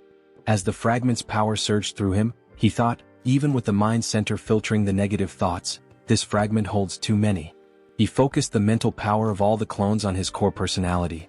Suddenly, a massive pillar of dark energy erupted skyward. Virik, observing from a distance, looked up in astonishment. What is this fog? Are we too late? He froze as his gaze locked on the floating skeleton radiating dark energy. That silhouette, it seems familiar. Virik barked orders to his subordinates. Attack it. The vampires unleashed a barrage of blood arrows, aiming for the figure. Heinz retaliated with dark magic, striking down one of the attackers with devastating force. A system window appeared. Skill evolution, regeneration, immortality. Skill acquired, forbidden knowledge. Personality status, Heinz Archlich. Meanwhile, the holy paladins arrived at the cemetery's outskirts. What is this? One asked, shielding his face. Smoke? Fire? It seems to be coming from Azanthu. He coughed, overwhelmed by the dark energy. Tuscan dismounted, his face grim as he examined the ashen residue. We're turning back. This isn't ordinary ash. What do we tell the saint? Another asked nervously. Tuscan looked up at the ominous energy pillar. Everything. This changes everything. The ominous energy surged in the air, thick with power and foreboding. System notification. The rebirth of the immortal king is imminent. Heinz stood motionless, overwhelmed by the rush of newfound strength. This is incredible, he thought, his mind racing. I've become 10 times stronger than before. A system window materialized before him, detailing his transformation. New skills acquired. Power of the immortal king fragment. Rapid rank advancement, plus 2/3 rank. Secret dark magic energy amplification. Traits gained. Evil wisdom. Unlocks insight into forbidden knowledge. Unconditional understanding of dark magic. All secrets revealed. As long as my source remains intact, I'll endlessly revive. An unkillable existence, he mused. The dark energy coursed through his body like a tidal wave, and Heinz unleashed it in an explosive attack. Tendrils of shadow surged toward the vampires surrounding him. Virik's eyes widened in alarm. What is this smoke? Is this a trap? What is your plan? A subordinate rushed to his side. My lord, we must retreat and recover our strength. Before the words could settle, the dark energy swallowed the subordinate whole, obliterating him in an instant. Virik froze, staring in horror at the remains of his servant. This is an attack spell? Dark thorns erupted from the shadows, piercing through Virik's chest. He screamed in agony, his strength waning rapidly. Heinz, through the avatar Hans, stepped forward, his cold gaze fixed on the pure-blooded vampire. You're stronger than the others, he said calmly, but right now you're nothing more than a blood bag to me. Virik gritted his teeth, his voice trembling with anger and disbelief. Where did you get such power? Did you truly absorb the fragment completely? How did you endure so much darkness alone? Heinz too smirked, stepping closer. Alone? He asked mockingly, leaning in. Who said I was alone? Before Virik could respond, Heinz too sank his fangs into the vampire's neck, drinking deeply. Virik's body convulsed, then went limp, crumpling to the ground. System notification. Conditions fulfilled, skill growth activated. Legacy, minor blood legacy, pure blood. Heinz too wiped the blood from his lips, his smile sharp and predatory. A pure-blooded vampire now? He murmured, savoring the moment. The realization struck him like a bolt of lightning. By devouring other vampires I can grow faster. He laughed darkly, his voice resonating with malevolent triumph. Let them wait for me. I'll devour them all, one by one. After some time in the forest, Rosalicia cried out that they needed Parita. Fearfully she asked what they should do now. With tears in her eyes, Rosalicia lamented that if Lady Parita had been there, they wouldn't have succumbed to the enemy so easily. Parita responded, stating that Virik had been defeated but warned against underestimating this adversary. She touched the lingering dark magic and noted that the fragments contained an overwhelming amount of power, indicating the enemy's formidable strength. As the sun began to rise, she urged them to return to the base quickly to request reinforcements. Elsewhere, a man sprinted through the city streets, shouting curses. Leaning against a wall, he demanded angrily, "They won't chase me to the very end, will they?" He blamed everything on the vampires, accusing them of arrogance before being destroyed in an instant. He cursed his own mistake of trusting them. From the shadows, Heinz too grabbed the man, dragging him away. A terrified scream echoed from the alley. Meanwhile, Sunghyun reflected on leaving Hans in the city to deal with the remnants of Varkalak. He had also arranged for Heinz too to be connected to a minor merchant guild so he could escort Diana and her brother out of the city. Later, in the forest, Heinz too, holding a frying pan, joked that with enough pepper, he could make a special steak. Diana and her brother gazed at the meal with admiration, thanking him for the delicious food. The protagonist smiled, assuring them it was healthy and safe to eat. Sunghyun thought about how their happiness stemmed from being free of danger. Smiling, the protagonist asked if they had an uncle who ran a store in eastern Lapillas. Diana nodded nervously, unsure if her uncle would be pleased to see them. He reassured her not to worry, and Sunghyun considered giving them money if things didn't work out. A wave of sadness hit him as he thought about their eventual parting. When was the last time he'd felt this way? Perhaps he'd changed since arriving in this world.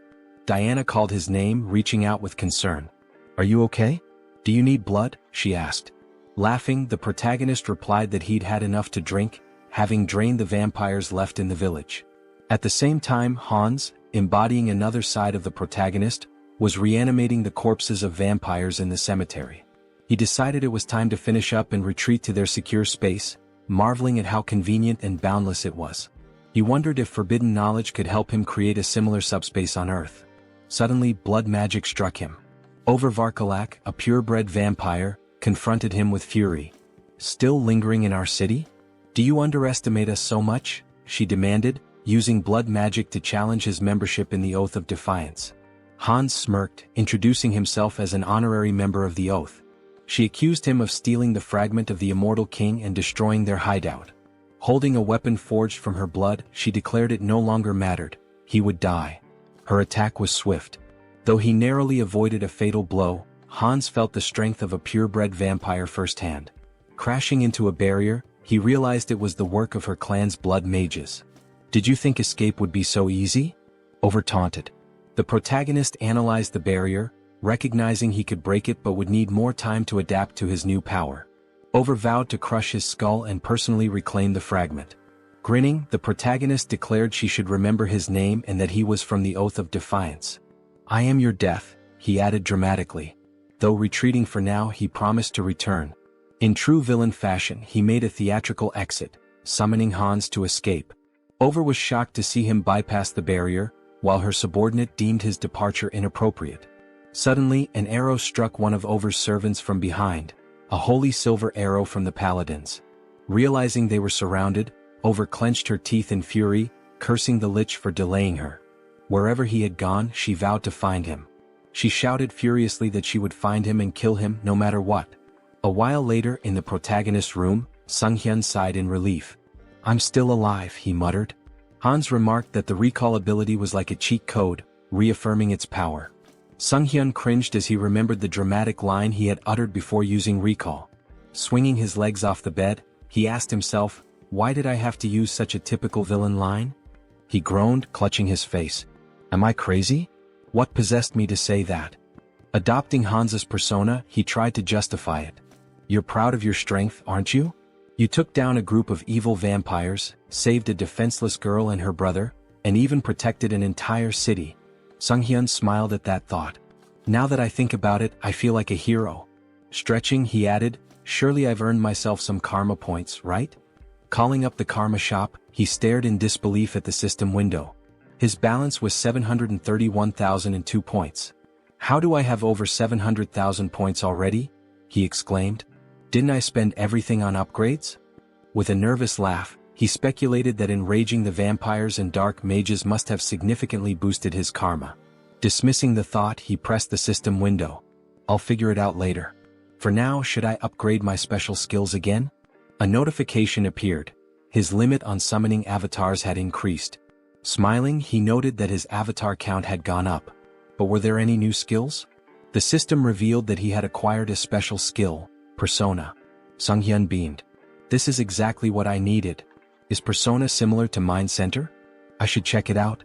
After reading the description, he realized the skill allowed avatars to act as vessels for emotions, adapting and growing based on his needs. The system had clearly determined this skill was essential for him. I get it now, he thought.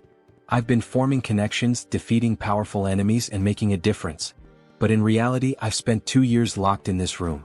What happens there feels like a game, but the truth I've been avoiding is still here, right in front of me. He reflected on the loneliness, sadness, and anger he had suppressed, emotions that had accumulated over time. Turning to Hans, he said, I need to transfer these terrible feelings into a vessel. As he did, he felt a strange relief as though his emotions were neatly boxed away. Curious, he wondered how Hans, now burdened with those emotions, was handling it. Hans reassured him. Don't worry about me. Pain and despair have always been my companions. They don't bother me. Yet, Sunghyun noticed a subtle change in Hans's tone. Laughing, Hans confirmed, You noticed, huh? It dawned on Sunghyun that an avatar filled with emotions could develop its own personality. Before he could say more, a loud noise erupted outside. Was that an explosion? He asked, rushing to the window. Is there another villain? Here in the city? He groaned, holding his face. Let the guardians handle it. It's not directly in front of me like last time. It's none of my business. Hans interrupted. Do you need a reason to eradicate evil? Sunghyun met his gaze and realized the truth. Since transferring his negative emotions to Hans, things had become clearer. Avoidance had always been his habit. Despite his desire to defeat evil, he had lacked the courage to act. Hans, now exuding determination, declared, The world order is in chaos. Criminals are everywhere. It's time for me to become their law. Using his power and donning a mask, he left to confront the chaos. At the explosion site, residents gathered, expressing their frustration. How many times has this happened? Why haven't they called for reinforcements? Meanwhile, Hans observed the scene. He deduced that the villains had formed an organization, and their time was running out. He wouldn't leave empty-handed. Using dark magic, he created the Eye of Darkness, his new network of spies. You will be my eyes and ears in the shadows, he thought, ready to hunt down hidden sinners. In an alley nearby, a group of schoolchildren bullied a classmate. Bring him an ashtray, one taunted. They laughed as one boy held a cigarette to another, mocking him as the best ashtray ever. The schoolboy being held down screamed, begging them to stop. At that moment, a woman clutched her child tightly and asked where they could possibly run. A man, drunk and swinging his belt, shouted accusingly that she was lying to him. Meanwhile, a masked robber shattered a store window, climbed inside and declared, while opening the cash register, that this was all he needed. Hans observed it all, his thoughts dark and resolute. These villains were no better than trash, and he resolved to punish them. Their punishment would be a trauma so profound it would scar their souls. They would remember this day, and if evil ever sprouted within them again, darkness would come for them once more. Screams of terror echoed throughout the city. Hans felt himself growing more accustomed to his powers, but it wasn't enough, not nearly enough. There was still so much filth to cleanse. He needed to purify the entire city of evil. By the end of the night, Hans stretched and remarked how satisfying it was to rid the shadows of hidden garbage. While the Eye of Darkness had proven useful, its limitations were evident. In the presence of light, its power weakened and eventually vanished. He needed a more reliable method for detecting enemies. However, he couldn't unleash undead creatures into the city. What alternative did he have? The protagonist grumbled angrily about birds ruining his clothes, joking that he should just kill them all and make them his minions. Then, gazing at the birds in flight, he paused. Hans pointed out that an invisible, mobile eye capable of surveilling the city was an excellent idea. After some thought, the protagonist realized that familiars were a form of enslavement magic dark mages used to control animals. Hans, surrounded by birds, questioned why the magic didn't work for him. Sunghyun decided to experiment with various methods to create a familiar, though his attempts had failed so far. Hans mused that it would be ideal if the familiars appeared normal yet remained infectious. However, simplifying their appearance by reducing magic power would weaken their infectious ability. Sunghyun finally understood the complexities of the task. He likened it to debugging, where programmers grind their teeth in frustration. His latest attempt, a revised version of his contagious enslavement magic, was ready to test. Will it work this time? He wondered. A mutated cat leapt from a cage, leaving him disappointed yet again. After 3 weeks of research, significant progress still eluded him. Clicking his tongue, he eyed the last bird in the cage and muttered, "This one better work." As he carefully adjusted the amount of magic power, he grasped the bird and cast the spell again. Sighing in relief, he said he was finally done. But as the bird flew from his hands, he asked in surprise, "What does this mean?" Observing it closely, he realized it appeared normal now. The next step was testing its infectious ability. The bird landed among others, releasing dark energy. Sunghyun's eyes lit up. "This is a success," he declared. The infected creatures would serve as his eyes and ears in the city. Stretching out his hand, he commanded, "Fly and find the enemies for me." Meanwhile, in a forest nearby, Lucius knelt and touched the ground, recalling Hans's words when he used the recall skill. Tuscan approached, informing him that his knights had arrived. Irritated, Tuscan added that after interrogating the remaining vampires, they learned these captives weren't allies of the Immortal King's descendants. Lucius replied that more evidence was needed. The Immortal King was regaining strength, though they hadn't yet confronted him. Using the magic within his cross to communicate, he asked respectfully if there was any news. A saint responded via magical transmission, reporting that traces of the Immortal King's presence had been detected in a cave northwest of their location. Holding the cross tightly, Lucius expressed his gratitude and promised to meet their expectations. At the cave, Sunghyun thought about how he had successfully trained his familiars to report encounters with monsters. Now he had to confirm that the information was accurate. But something felt off. The ground familiars weren't behaving as usual. Instead, they seemed to be fleeing. Were they frightened? If they had found a monster, they would have reported it immediately. This behavior could only mean one thing: humans? Why are people in such a remote area? He wondered. Could this be an ambush? But that seemed impossible. How could such a large group remain unnoticed while hiding their presence? Suddenly, one of his familiars was struck down. Tuscan stepped forward and declared, "You are a participant in the oath of disobedience. Your pathetic tricks won't work on us," Tuscan declared. "No evil can escape the saint's sight. You won't leave here alive." Drawing his weapon, he demanded surrender and promised divine justice. The protagonist recognized them immediately: Holy Knights. He had seen their emblem during his training in Brokislak. Divine power directly countered dark magic, which meant this would be a challenging fight. Hans, unshaken, asked how the servants of the church had managed to find him here. Tuscan struck him sharply with his weapon, silencing him. "You have no right to speak," he snapped. "Don't think you can fool me with your words." The protagonist muttered to himself that his opponent was far too stubborn. Should he deceive them and flee instead? Tuscan seemed to read his mind. "Cheap tricks won't work against us," he said, wielding light magic. "You cannot deceive the servants of the saint." A weapon infused with light pierced the protagonist, and he winced in pain. "Do you truly consider punishing villains a crime?" he asked. "Silence," Tuscan barked, his light magic intensifying. "From the moment you embraced forbidden power, you became one of them. A villain." Sunghyun activated his dark magic and retorted, "Where's the logic in that?" He felt an unusual weakness. Something had been interfering with his magic recently. The Holy Knight's anthem began to play, sapping his strength. Tuscan ordered the singers to keep going. The hymn was draining Sunghyun's energy, but he couldn't bring himself to harm innocents, even if it meant stopping the song. He groaned in frustration as a weapon stabbed him from behind. "Now's our chance," Tuscan declared. "Restrain him." Sunghyun realized his mistake. He had been too careless, and now he was bound in chains. These restraints were not ordinary, they blocked both his movements and magic. "Impressive work catching me," the protagonist admitted. Tuscan smirked. "Exactly as expected. No evil has ever escaped these chains. Will you resist any longer? Grinning, the protagonist replied, as if I'd make it that easy for you. He knew there was no reasoning with them.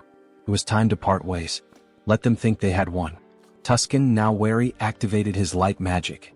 I don't know what you're planning, but don't think I'll just stand by and let you try anything.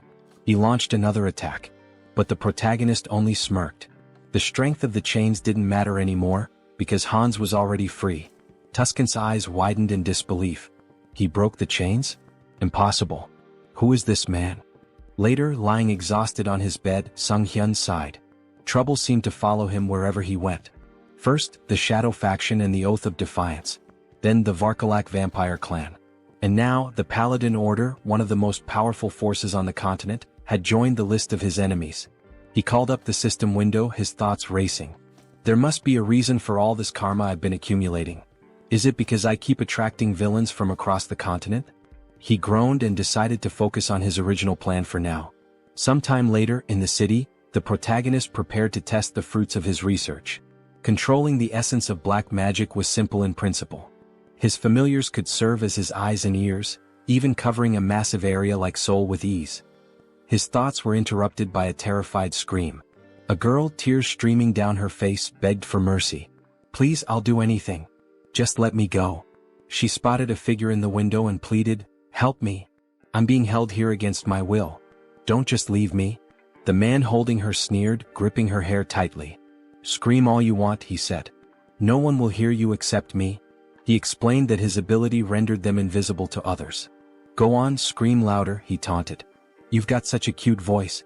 As he raised his weapon to strike her, he boasted, you'll be among the top 3 in my collection. At that moment, Hans burst through the ceiling, wielding dark magic. The man with the knife asked, bewildered, how could this happen? My ability is sound suppression and invisibility, isn't it? The protagonist glared at him, his voice cold. That won't work on me. Your vile deeds end today. Angered, the man demanded, who are you? A guardian? How did you even get here? Holding the weapon to the woman's throat, he threatened, don't come any closer or she dies. Sunghyun activated his dark magic. Is that so? He said, snatching the woman away with a surge of power and holding her safely in his arms. Now what will you do? The man with the knife gasped in disbelief. A Ritterney? You dare to steal my prey? Then I'll kill her along with you. He lunged at the protagonist but was suddenly restrained by tendrils of dark energy. Judging by his words, Hans deduced, this isn't your first victim. Binding the man tightly with dark energy, he pressed his fingers to his forehead. You won't mind if I confirm that for myself? Using necromancy, Sunghyun activated the Cry of the Dead skill, peering into the man's memories. He saw vivid scenes of the man torturing and murdering his victims. You're a serial killer, Hans declared grimly. I don't need to look any further. His tone sharpened. I sentence you to death. The man screamed in agony as the dark magic overwhelmed him. Sunghyun muttered, even death is too merciful for someone like you. He considered for a moment. But I need an undead servant for my work. You'll do just fine. With a cruel smile, he activated a spell that drained the blood from the man's body. The system window appeared, announcing the creation of a new undead, Ghast. Satisfied, the protagonist said, I'll need to prepare the subspace portal. It'll come in handy later. Looking at the unconscious woman, Hans pondered. What should I do with her? Clean up the mess? Maybe just call emergency services. A short while later, the police arrived, cordoning off the crime scene. Park Han-cheol, leader of the Special Ops Bureau's criminal investigation team, stood outside, observing the scene through the window. A suited officer approached him. We've reviewed the footage. It's definitely the serial killer we've been after. Han-cheol, irritated, asked, and the person who stopped him? A Ritterney? The officer nodded. Confirmed. But the killer's body is missing. There's evidence of dark magic and blood at the scene. Someone definitely died here. It's a mess.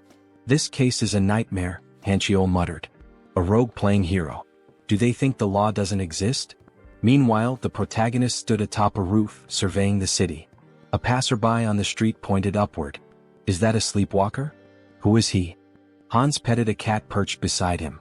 I wonder what they'd say if they saw my face, he mused. Elsewhere, at the South Korean Citizens Repatriation Association, Seoul South Branch, a secretary entered Yoon Ji-yoon's office. Sorry to interrupt, but there's something urgent. Yoon, still recovering from a late night, groaned. What time is it? What's going on? The secretary handed her a file. A request from the Special Ops Bureau. They're investigating the serial killer case and... Yoon skimmed the file. So, the dark mage in the long coat and mask strikes again. Public security's already a mess. She sighed, placing a tablet over her head. We should hand this over to that guy. The secretary, shocked, exclaimed, That guy? The murderer? Yoon slammed her fists on the desk. Exactly. He's competent. If we tame him, he'll make a great asset. The secretary frowned. You want him as a guardian? Are you serious? Stop complaining and get back to work, Yoon retorted, gesturing at the towering stack of documents. Frustrated, she threw her hands in the air. I'm going to tear those villains apart myself. Later, Han stood by a window, stretching. With a satisfied smile, he muttered, Punishing villains feels good. His gaze swept the bustling streets.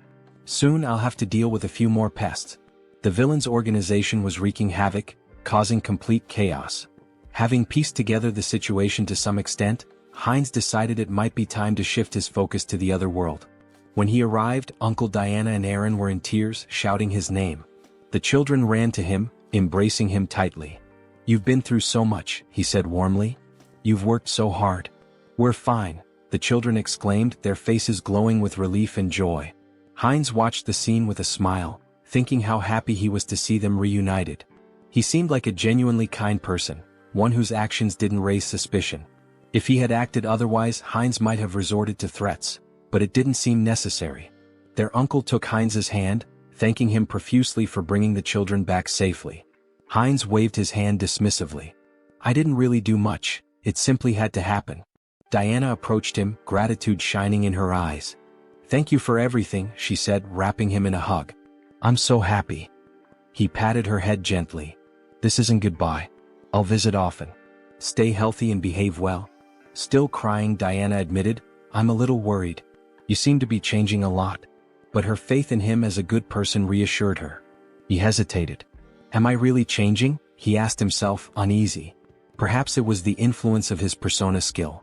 Heinz was a blend of negative emotions, driven by a desire for recognition, an attempt to draw attention through intrigue and deception. Yet his character now seemed calm and stable. Diana, looking at him sadly, asked where he was headed next. I'll seize every opportunity, he replied, and embark on a pilgrimage. Sometime later, in the capital of the kingdom of Talia, Teleria, a city known as the heart of the Church of the Goddess and home to its grandest temple, Heinz wandered the streets, observing everything with keen interest. Stepping into a secluded alleyway, he ensured no one was following before activating his abilities to summon his fourth avatar, Heinlich. This avatar embodied key traits: a composed mind, persona, super regeneration, and calm demeanor. Its unique feature, the spirit of a warrior, granted additional bonuses to skills and experience acquired through combat and training. Handing a bag to Heinlich, Heinz instructed, walking through the holy city as a vampire isn't ideal. Take this and step into the light. Heinlich made his way to the elder, who sat on a chair surrounded by his subordinates. Next, believer, step forward, the elder called. In response, Heinlich emptied a bag of gold at the elder's feet, startling everyone.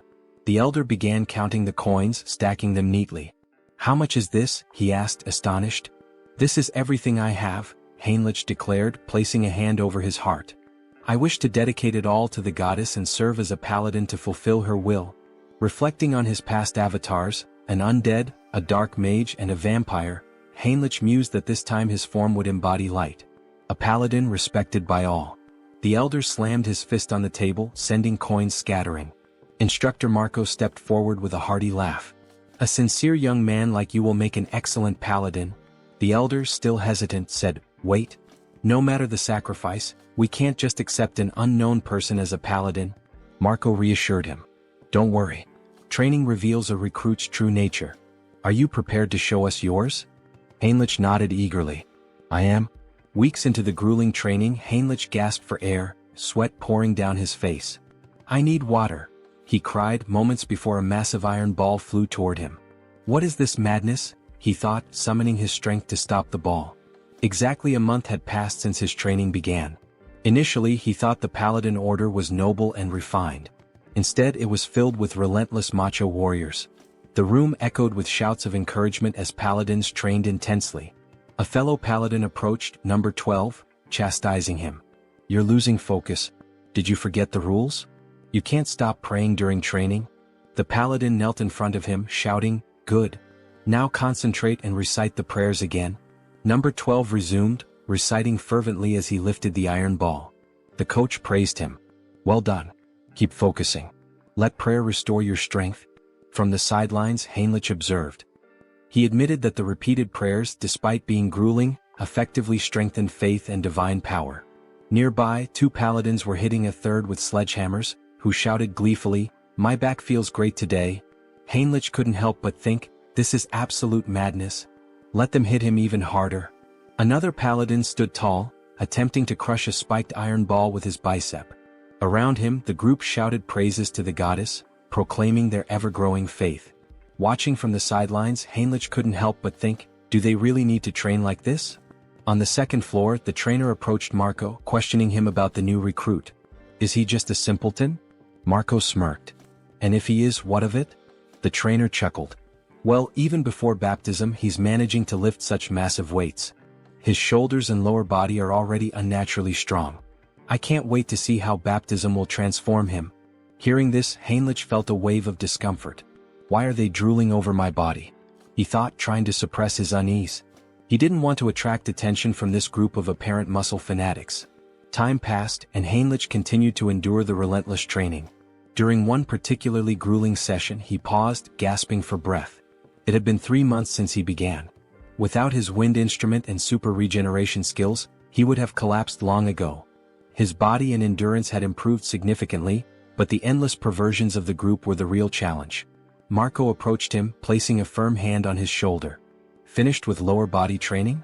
How about we hit some chest exercises together? Marco removed his shirt, flexing dramatically in front of Heinrich. Panicking, Heinrich let out a distressed scream. The trainer joined in, striking a dramatic pose.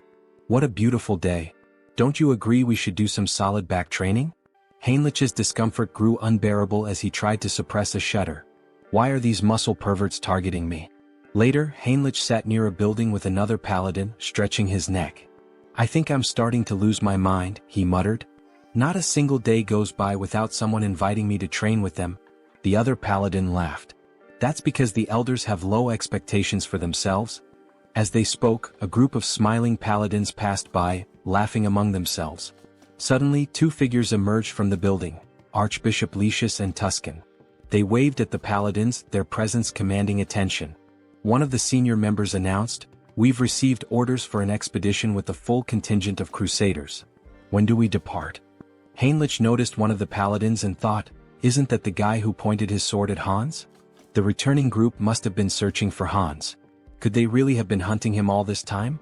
Shortly afterward, the recruits gathered in a grand hall. An elder stood at the altar, addressing the group. We are here today for the baptism ceremony of the most promising recruits. Due to special circumstances, the ceremony has been moved forward. We hope for your understanding. One recruit whispered, why are they holding an event that usually happens only once every 6 months? Why now? Heinrich had his suspicions. They're desperate for reinforcements to pursue the heir to the immortal king. But this is a perfect opportunity for me to test my plan. The elder called out, Max Veroin? Max stepped forward, and the elder asked, are you ready to dedicate your life to the goddess and serve as her paladin? I am, Max declared confidently. Heinrich observed quietly, reflecting on the process. Those who undergo baptism transfer all their mana to the deity, losing the ability to use magic. In return, the deity grants a sacred blessing of immense power. The strength of the blessing depends entirely on the recruit's faith. The purer and more unwavering the faith, the stronger the paladin becomes. The elder called the next name, Heinrich.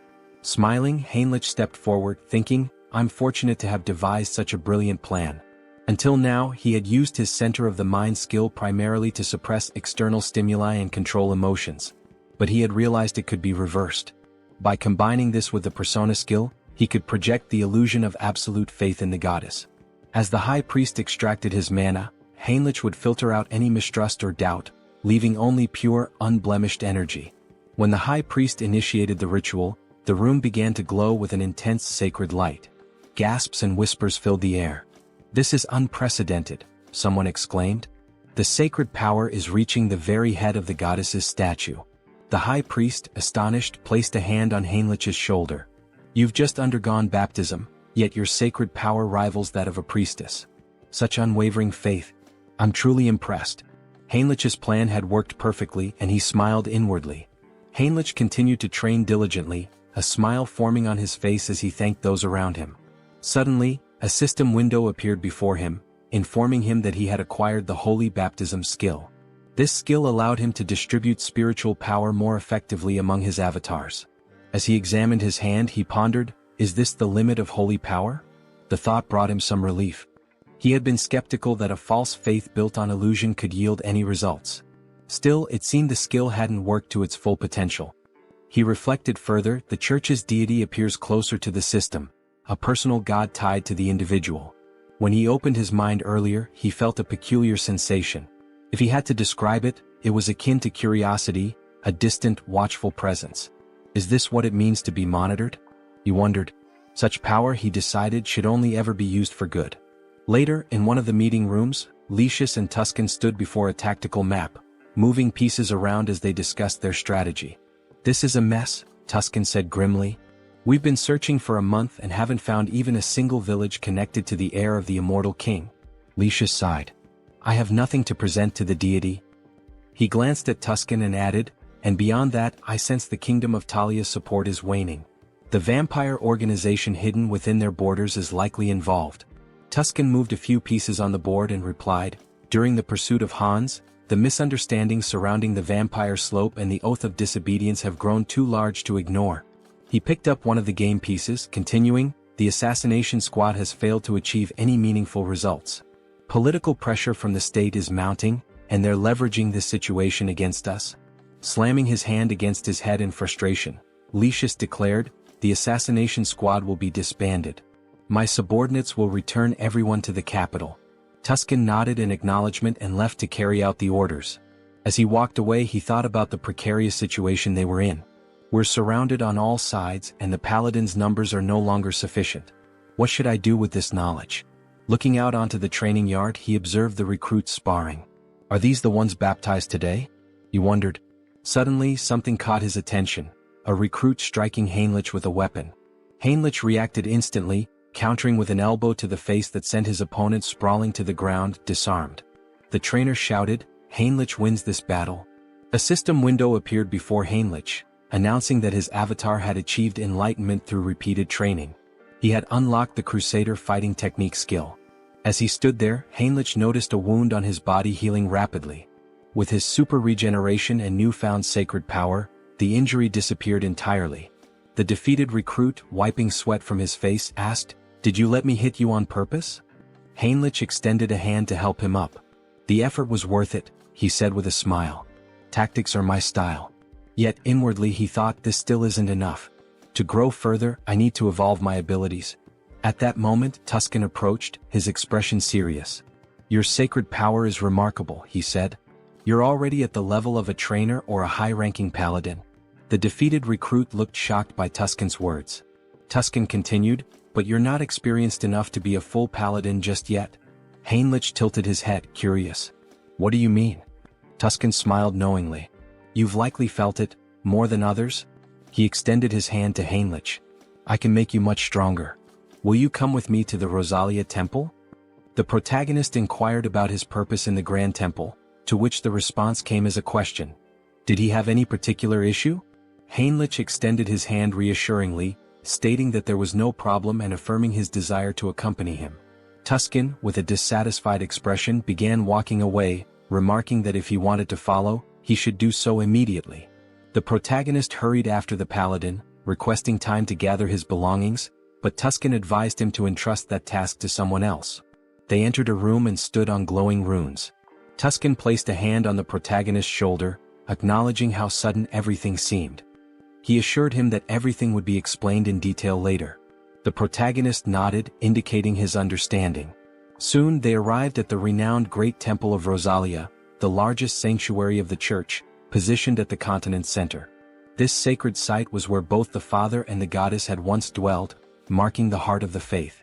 Inside, Rister greeted them warmly, expressing her hope that their long journey hadn't been too exhausting. They knelt before her, expressing their gratitude. The protagonist reflected on entering this sacred space, where the goddess resided, as an opportunity for immense growth. He believed it to be the ideal place to develop his skills and gain recognition as a paladin. Determined, he resolved to hone his abilities while handling covert tasks with Hans's assistance.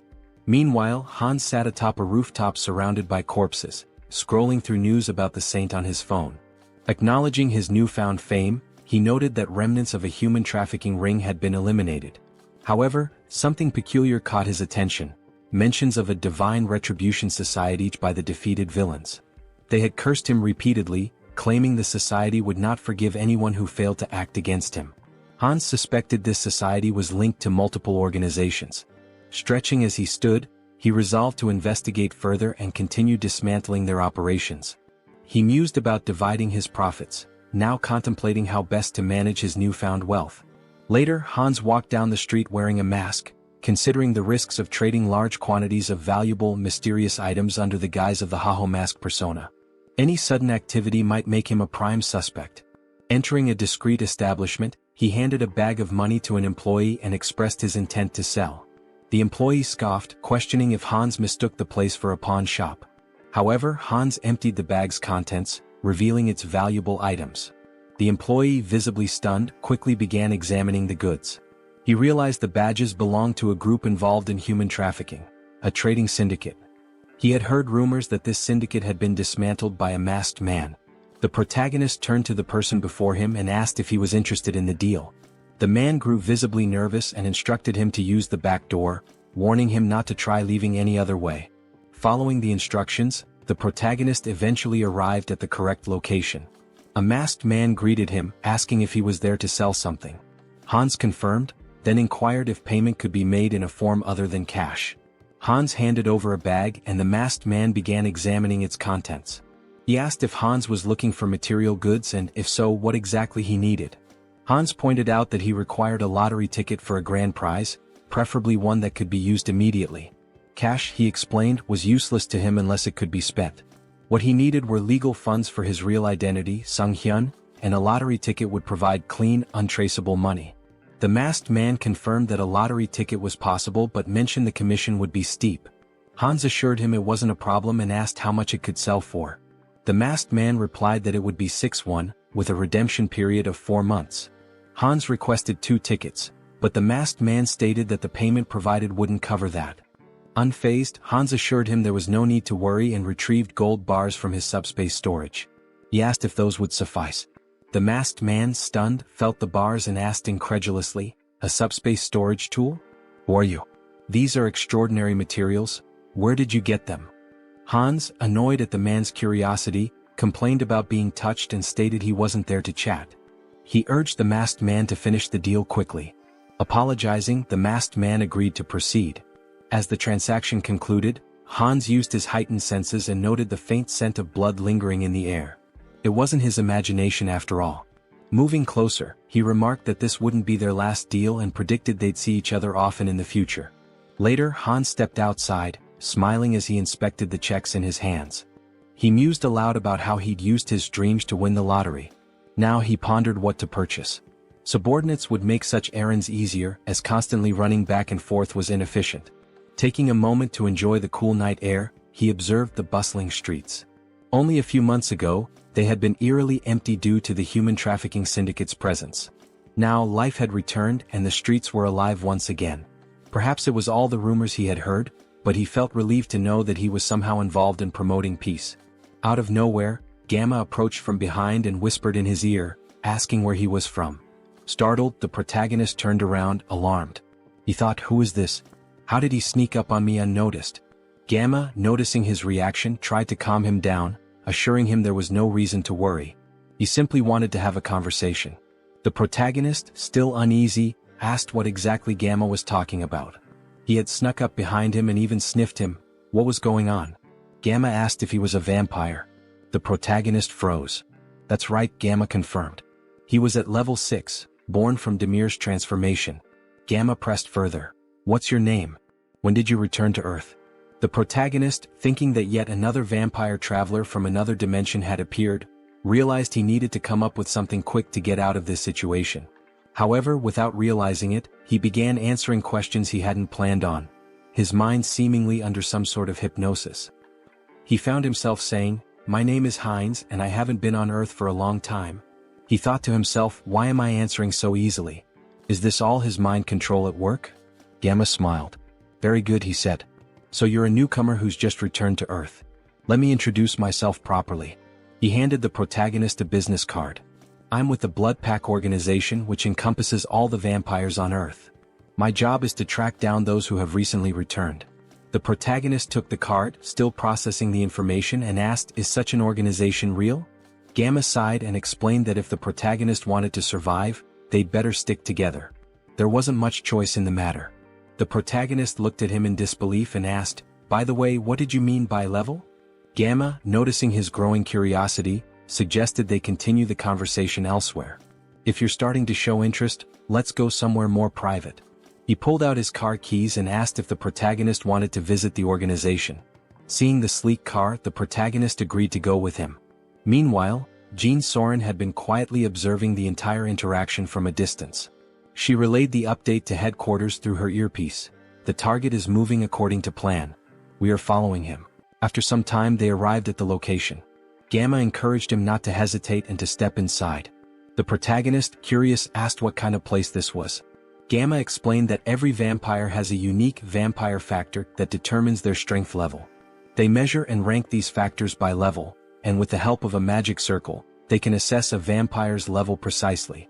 Gamma led him into a room filled with vampires and runes. Heinz was astonished by what he saw, wondering if this was truly a magic circle.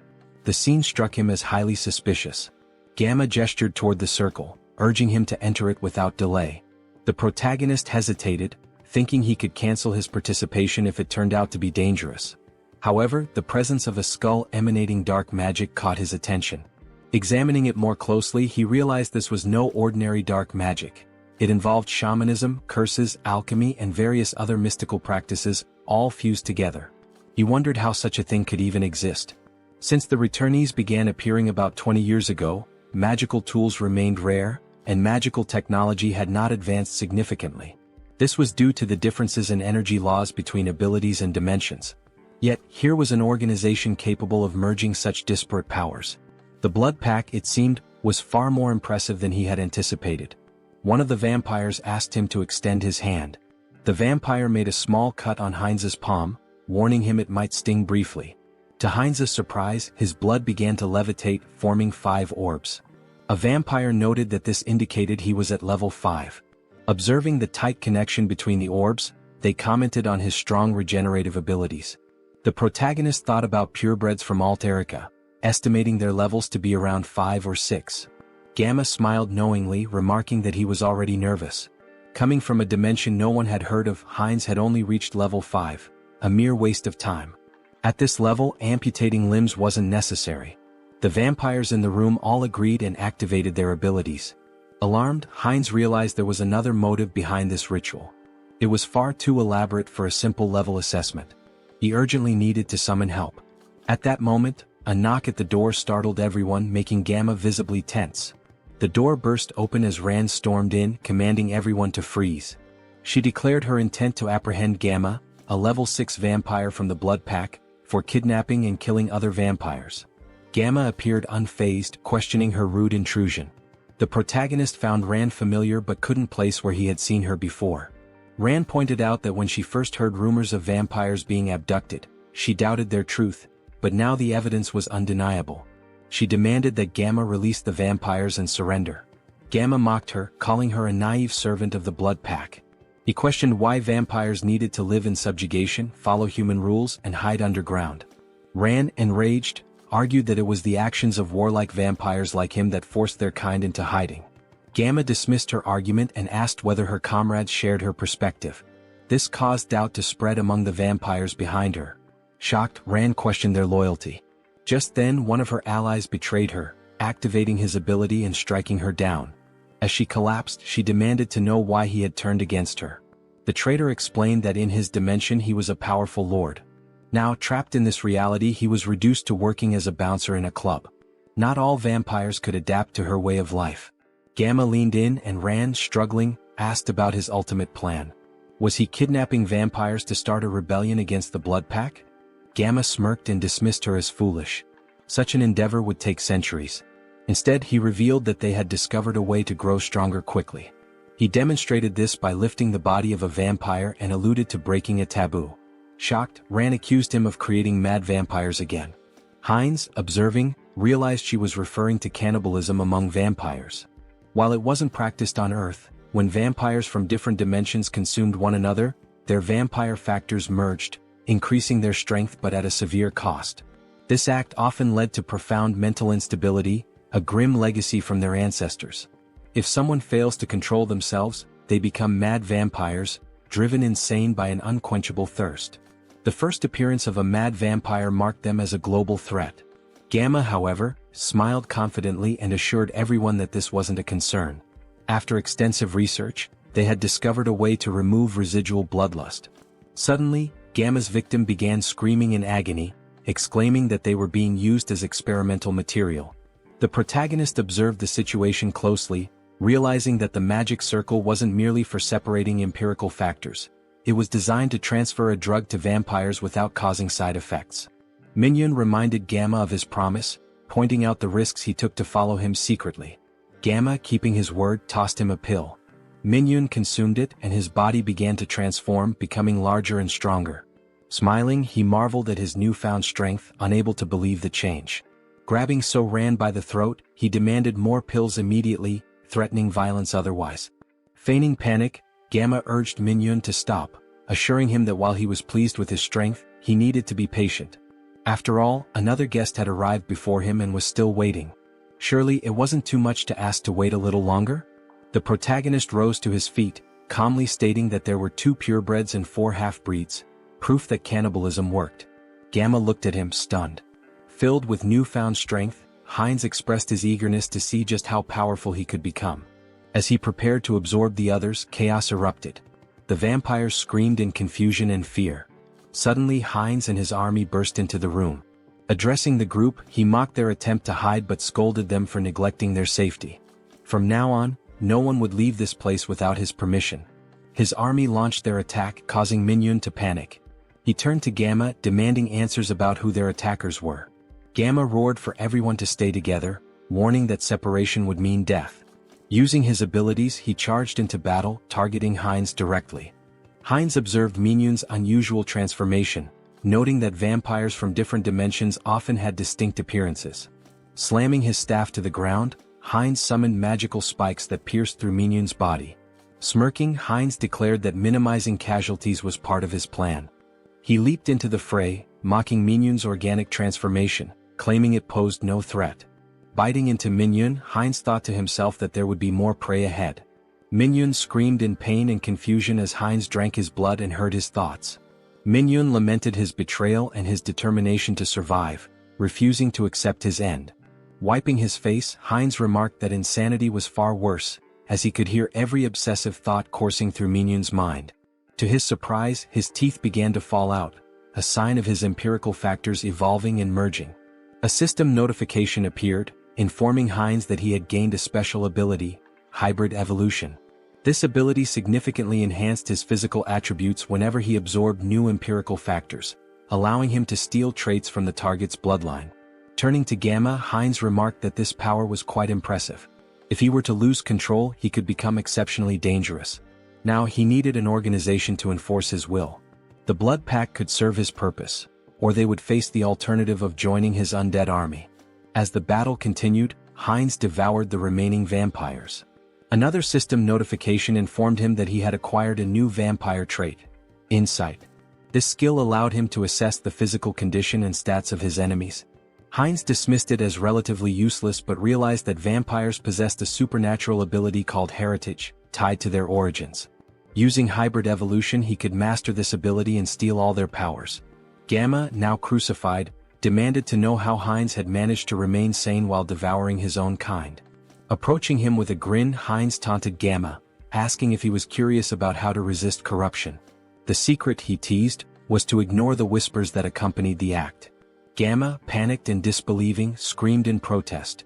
His cries turned into agony as another system notification revealed that Heinz had gained a new skill, camouflage, which allowed him to conceal his presence. Observing Gamma's transformed state, Heinz smiled slyly, commenting that Gamma must have been using camouflage all along. Not bad, he remarked, relishing his growing power. There were many ways he could use this ability. Should he dive into this bastard's thoughts? Gamma reflected on research, collaboration, support, and the public retribution technology.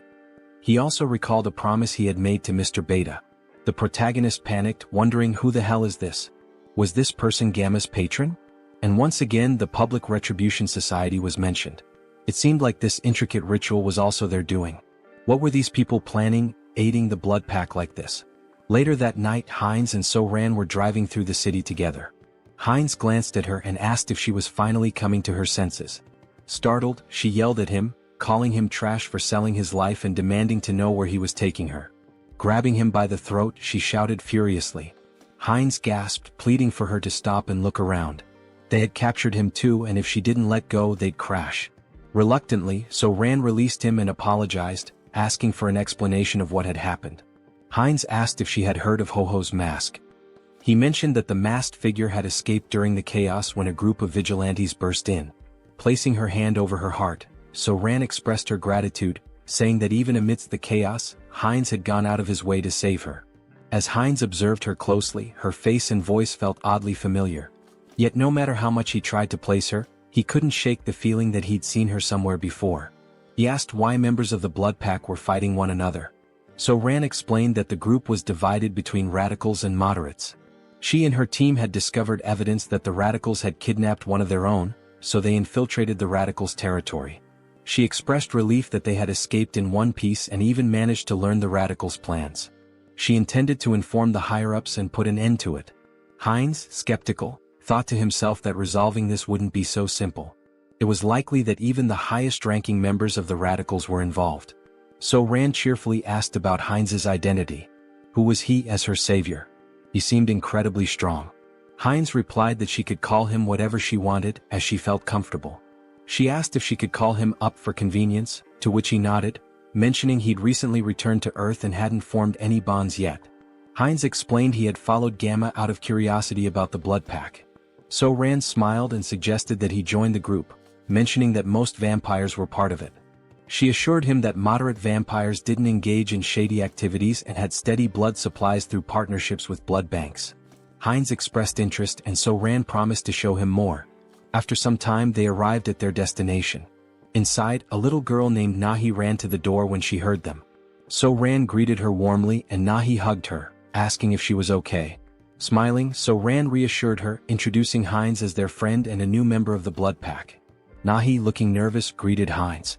He waved back with a friendly smile. So-Ran patted Nahi's head, asking her to stay and play while she showed Heinz the room. Nahi agreed but asked her to return soon. On the way up, Heinz commented that Nahi seemed very small. So-Ran clarified that it wasn't just her appearance. Nahi wasn't a returner. Confused, Heinz asked if all vampires weren't returners. So-Ran explained that wasn't true. Nahi had been born and raised on Earth, but her father, a returner, had turned her into a vampire to save her from a chronic illness. This revelation made Heinz reflect on why the government wanted strict control over vampires. In many ways they were like an infectious disease. So-Ran continued, explaining that turning someone on Earth took significantly more power than usual. Nahi's father had reached his limit but wanted her to live confidently, even under the sun. Eventually they reached a room. So-Ran let Heinz in, telling him to call her if he needed anything. Since it was late, she suggested he rest. She said goodbye with a distinct gesture. Heinz froze, startled. That gesture, her voice, it all seemed so familiar. Pointing at her, he asked, "Is she the streamer Orchid?" So-Ran's eyes widened in shock and she screamed in embarrassment, covering her face. She stammered, asking if he'd just mentioned her stream. She blushed, saying that moment from her stream was stuck in her head, then nervously asked if he was one of her subscribers. Heinz awkwardly waved, denying it, explaining that her videos had simply popped up in his recommendations a couple of times. She sighed in relief and said it was a good thing because she had nearly died of embarrassment. She explained that she had been a trainee, and after quitting she felt lost and decided to try streaming. Heinz asked how old she was back then. She replied that she was 22 now and had awakened at 19. Then she asked his age and when he had awakened. Feeling awkward, Heinz quickly shut the door behind him, calling out that he'd tell her later. She blinked in surprise, wondering aloud if she had said something wrong. Inside, Heinz exhaled deeply, realizing she was much younger than he had assumed, which explained his casual tone earlier. At 20 years old himself, he found it surprising that she was older than him. Lying on the bed, he muttered to himself that regardless, she still looked familiar. As a streamer, she was quite famous. Maybe he should look her up online? Opening her streaming page, he found a notification about her recent hiatus. In the post, she mentioned taking a break from streaming for about a week due to work obligations. She assured her audience she'd return as soon as possible and hoped to see them again soon. Heinz swiped through the updates, thinking to himself. After she posted this, she went straight to the crime scene? If he hadn't intervened, that post might have been her last. The thought unsettled him. The situation had been far too close and dangerous. The next morning, Heinz woke to the sound of So-Ran yelling into her phone. She was shouting, demanding to know why there was no evidence. How could they find nothing? Groaning from his headache, Heinz got out of bed, wondering what the commotion was about so early in the morning. Heading downstairs, he heard her shouting again. He says there's no proof of this. How is that even possible?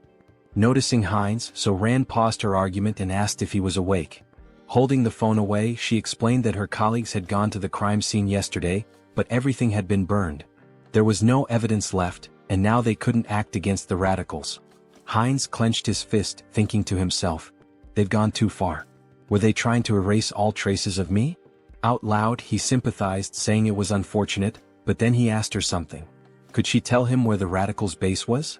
Her eyes widened in surprise. Why do you need to know where the radicals' base is? She asked. Then, raising her voice, she added, don't tell me you're against the blood pack. Heinz raised his hands to calm her down, assuring her it wasn't the case. He explained that the radicals were dangerous, and it would be better to know their locations to avoid them. Taking a deep breath, So-Ran nodded, placing a hand over her heart. That does make sense, she admitted. She pulled up some information on her phone, handing it to him. Here, hold on to this. Avoid the marked locations and you'll stay safe. Heinz studied the screen, noting the map of locations. While doing so, So-Ran offered to cook him something since he was already up. He waved his hands, politely declining. No need to trouble yourself, he said. I'll grab something nearby. There are plenty of good restaurants around. Looking at the map's marked spots again, Heinz licked his lips and muttered, that's why I'm thinking of going for a walk and finding something good to eat. Moments later, he appears indulging in the blood of vampires, as if feasting at a banquet in a restaurant. Suddenly, a still-living vampire calls him a bastard, warning that he cannot leave peacefully because the clan leader will hunt him down, leaving not a single bone marrow behind. The protagonist asks if they know who he is and thanks them, mentioning that after stealing the concealment skill from these vampires, they are now worse than blind fools. So, he won't have any trouble for now. He then demands they reveal where their other friends are. By touching the vampire's head, he accesses their memories and discovers that the next day, there will be a gathering in a secret location, and their leader will also be present. The protagonist sees this as a perfect opportunity to eliminate all of them and feed. After finishing off the last living vampire, he says it's time to clean up.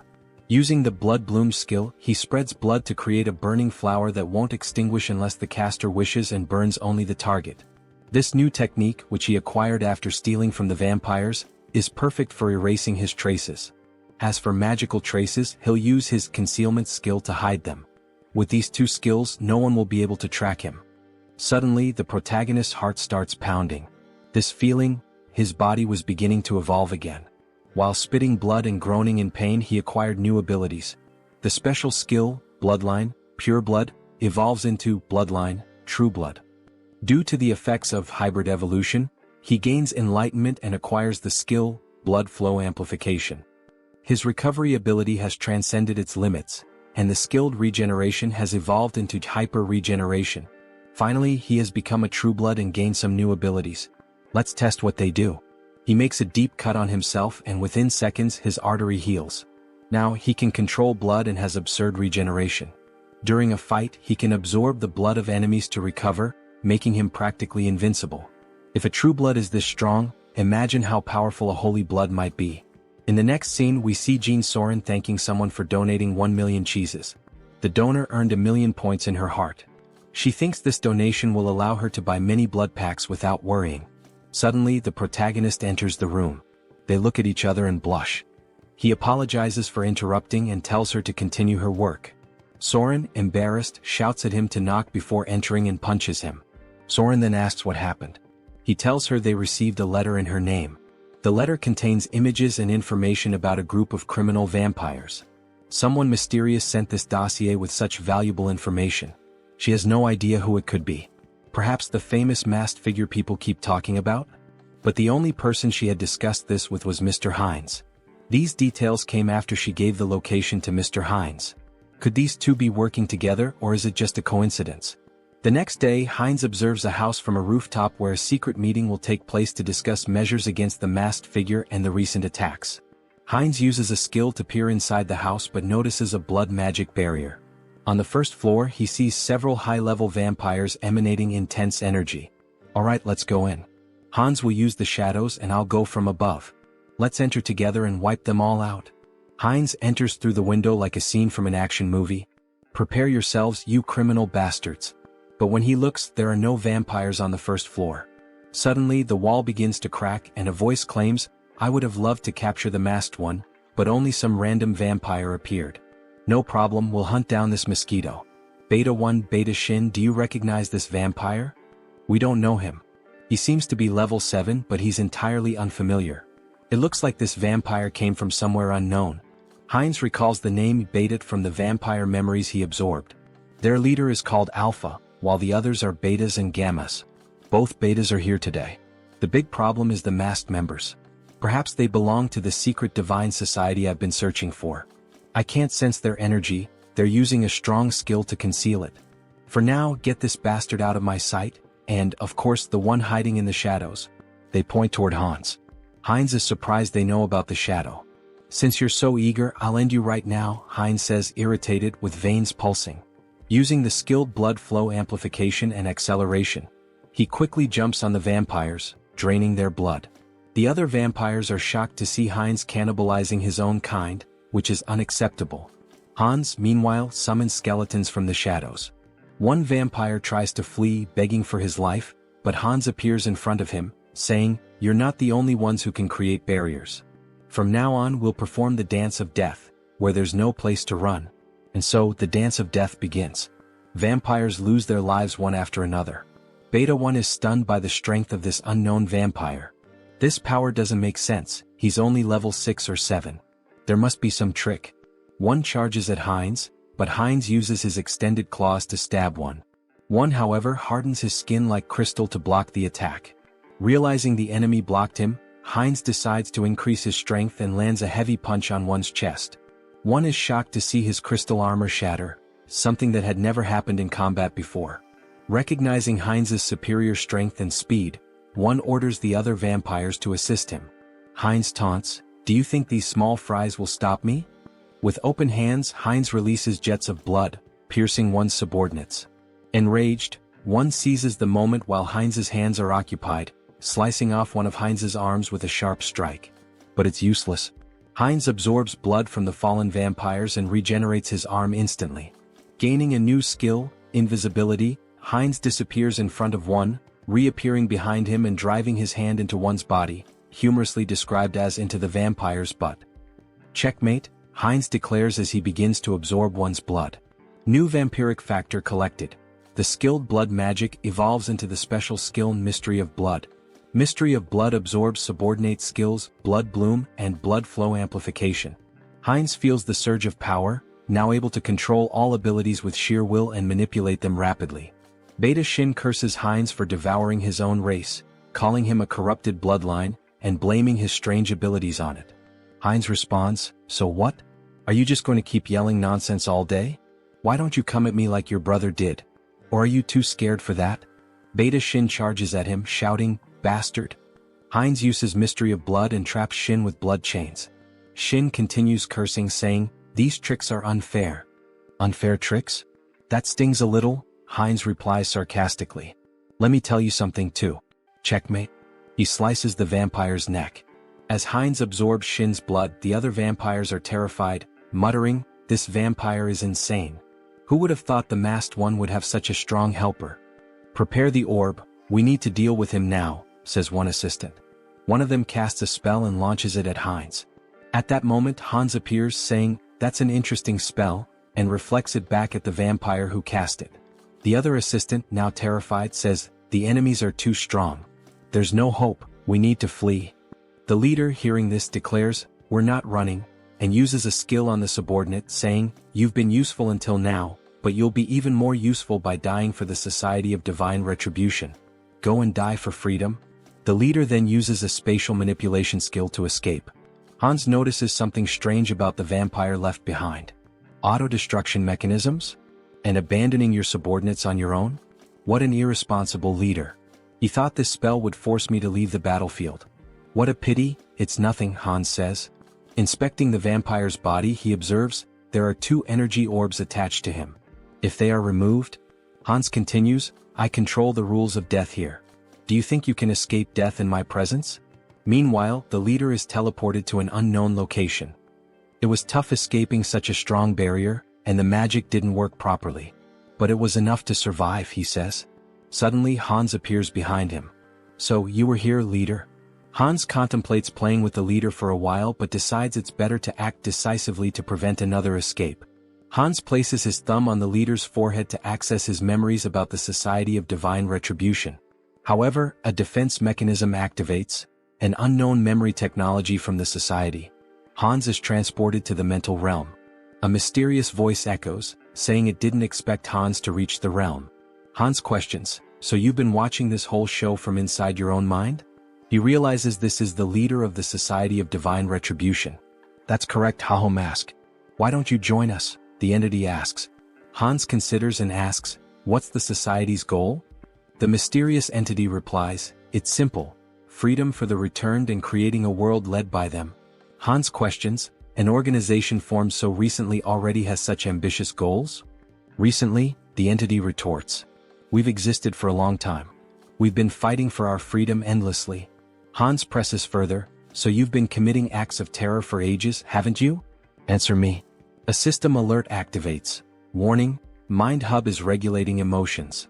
Repeatedly it states, Mind Hub is regulating emotions. Hans' heartbeat quickens. The entity asks, does that even matter? I hope you make the sensible choice, Masked One. Hans tries to punch the entity but hits an invisible wall. So that's your choice? The entity responds. Here, in the mental realm, mental strength surpasses magical power.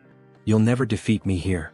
Hans laughs, saying, is mental strength really the deciding factor here? In that case, combining all of our consciousnesses, you're the one who can't defeat us here. Meanwhile, Heinrich trains intensely. 1,021. 1,022, he mutters while lifting a gargoyle statue. Finally, a system message appears. The entity has achieved the conditions and acquired the special skill, Blessing, Sturdy Body.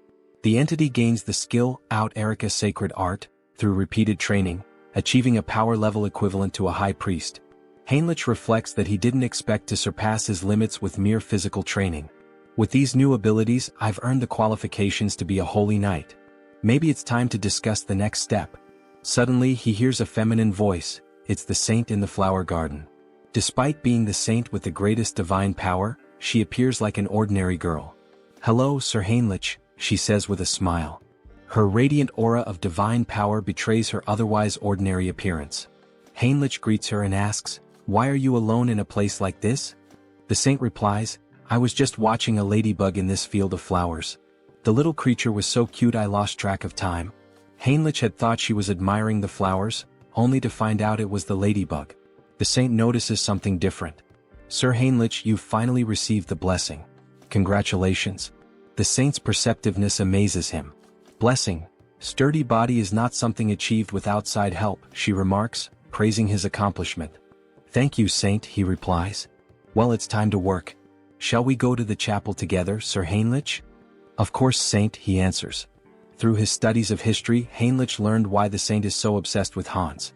In the distant past, the first immortal king turned half the continent into a land of death. Multiple nations united to defeat him. However, his heart was stolen by an ally, a black mage. He reincarnated as the second immortal king, causing the fall of the Great Western Empire. Although the chosen of the order managed to destroy his heart, it was split into 3 parts and scattered across the continent. Every time an immortal king crisis arose, the great divine order was always at the forefront. They knew the heavy toll it took, with countless lives lost along the way. For the saint, who sees her followers as family, her intense hostility and obsession with the immortal king are natural. For now, though, Heinrich reflects, there's no need to worry much about that. The current immortal king is surprisingly gentle and kind-hearted. Alright, back to the main topic.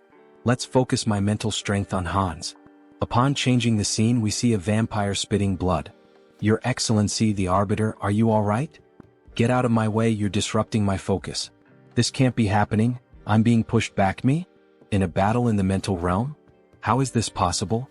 Hans begins punching the mysterious entity. At first, Hans had complete control of the battle, but now the entity is growing exponentially stronger to an uncontrollable degree, as if it were channeling the strength of multiple individuals. How did I lose? This isn't just a difference in the mental realm, it's a difference in skill? There's no way my mental abilities are inferior. This is no time to waste on this. An urgent directive is issued to the Soul Branch.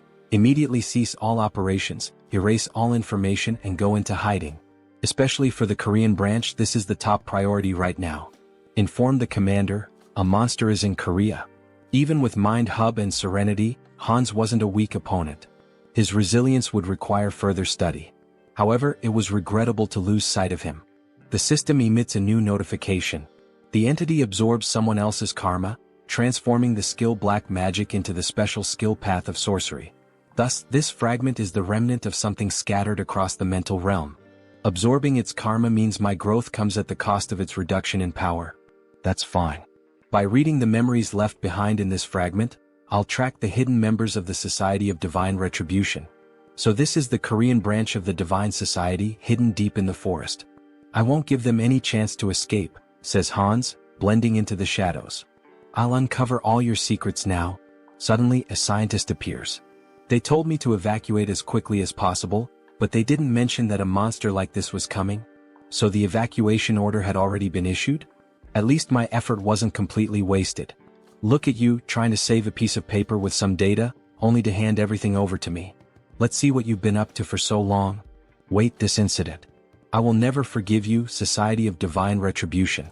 You're the ones who stole my life. I'll hunt down and kill every one of you without exception. Heinz refines excess blood stored in his body into blood crystals, which he plans to use to enhance other vampires' vampiric factors.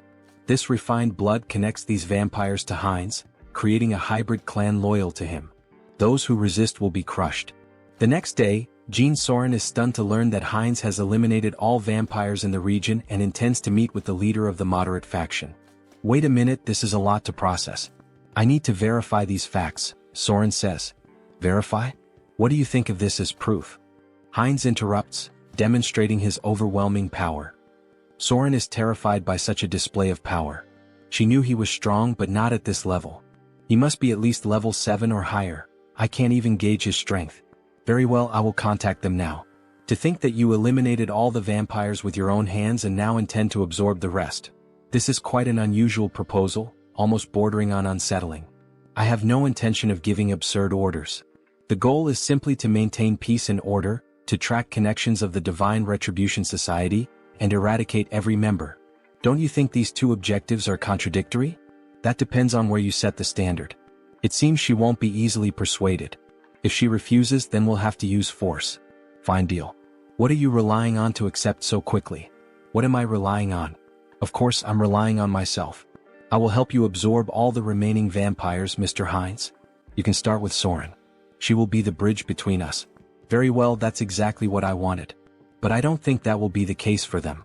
Alright, then we should begin sharing the details of the discussion, how to absorb the vampires and about the new faction you mentioned. Let's start with absorbing the remaining vampires and becoming the leader of a new faction. That will be the first step toward taking control of the Blood Pact. Stay still. If you move, you might get hurt. Now let's begin. Heinz inserts a blood crystal into Soren. She feels the refined blood entering her body, healing it, making her blood pulse faster. Her muscles and bones are expanding. This feeling, it's as if she's been reborn. She doesn't feel like she's in her old body anymore. The refined blood crystal reaches a maximum of 30% enhancement. That's not a small number, but it continues. Soren then asks what they should do next. Lord? Heinz asks. Yes, Lord. You're creating a new clan now. Now that a lineage has been stabilized on this land, we'll need to find a new name for our clan. Do you have something in mind, Lord? A name? I'd like something that stands out, something different. Vampires who accept the blood crystals are renamed Heterosis, embodying the hybrid vigor of Heinz's blood. He declares, beware remaining vampires. I will hunt you down and make you the strongest within the blood pact. Returning to the original avatar, Heinz's issues are being addressed, but it's still not enough to bring down the Divine Retribution Society. They've vanished from Korea, but they are a global organization. More preparation will be necessary, enough to eliminate them all at once when they reveal themselves. For now, it will be necessary to expand influence in the other world as well and accumulate karma. For example, events like wars and terrorism. Wait, what the hell am I thinking? If I do that, I'll be killing innocent people. Is there any way to create accidents without anyone getting hurt? Maybe I should give up.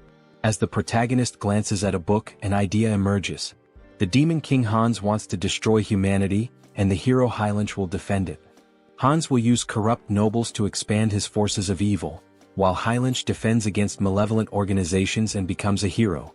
This is a perfect story, gaining karma points from both bad people and good people. It's a win-win game. Alright, let's take this one step at a time. Harley, it's time to act. A system message appears. Harley is the fifth avatar of Han Seong-gyeon's adaptation. He can adapt quickly and efficiently to extreme conditions. I intended to strengthen him appropriately after creating him as a new avatar with an extended limit. In the meantime, I'd like to further develop his adaptation. There might be a way. Yes, this is the right path. After exterminating the remaining members of the Divine Retribution Society, experiments were being conducted underground. They were transplanting demon bodies into humans, something akin to chimeras. Among the samples, the item I was searching for was this. Something that would contribute to stronger absorption, more powerful traits, and evolution. Dragon blood. If Harley can adapt to this process and I manipulate some discoveries I've made, he will become a living weapon, a biological creature. Days later, under rainy skies, the saint is seen gazing at the overcast heavens as though troubled by something. What is worrying the saint? Ah, Sir Heinrich. Why do you wear such a worried expression even in the rain? I'm not entirely sure, Sir Heinrich. Perhaps it's because of this somber rainy weather. I just feel suffocated, as though my instincts are trying to warn me of something, as if there's a weight pressing on my chest. Even so, Saint, if you catch a cold, it would be a major problem. Please come inside the temple.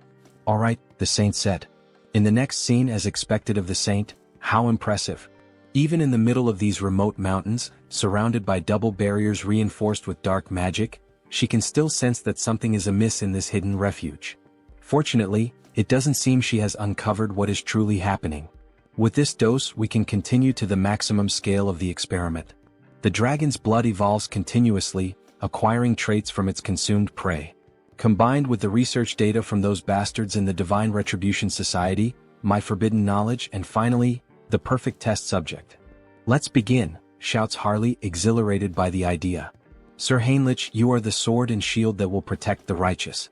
Do you swear to be a holy warrior of the great divine order and defend the innocent? Yes, your grace. Then, from this day forth, I hereby name Heinrich Landguard a holy warrior of the great divine order. The system emits a notification. The Blessed One has fulfilled the conditions and attained enlightenment, acquiring the special ability Blessing Leap. Meanwhile, Sir Heinrich's necklace radiates a brilliant light. Oh, such grace, exclaimed the bishop, astonished by the strong glow. To receive a divine blessing during the ceremony, this is proof that God, our deity, is watching over us and praying for us. May God protect us. Once again it happened. For just an instant, something touched Heinrich's shoulder. A divine sensation resonated within his body, akin to what he felt during his first baptism, as if the divine were watching him directly. Why is this happening? Could it be because I came from another world? It doesn't feel like a human emotion, like curiosity. Well, anyway, let's focus on what's important. What is this new ability the divine has granted me? Blessing Leap, it allows me to transcend space? What? Transcend space? Isn't that basically a teleportation skill?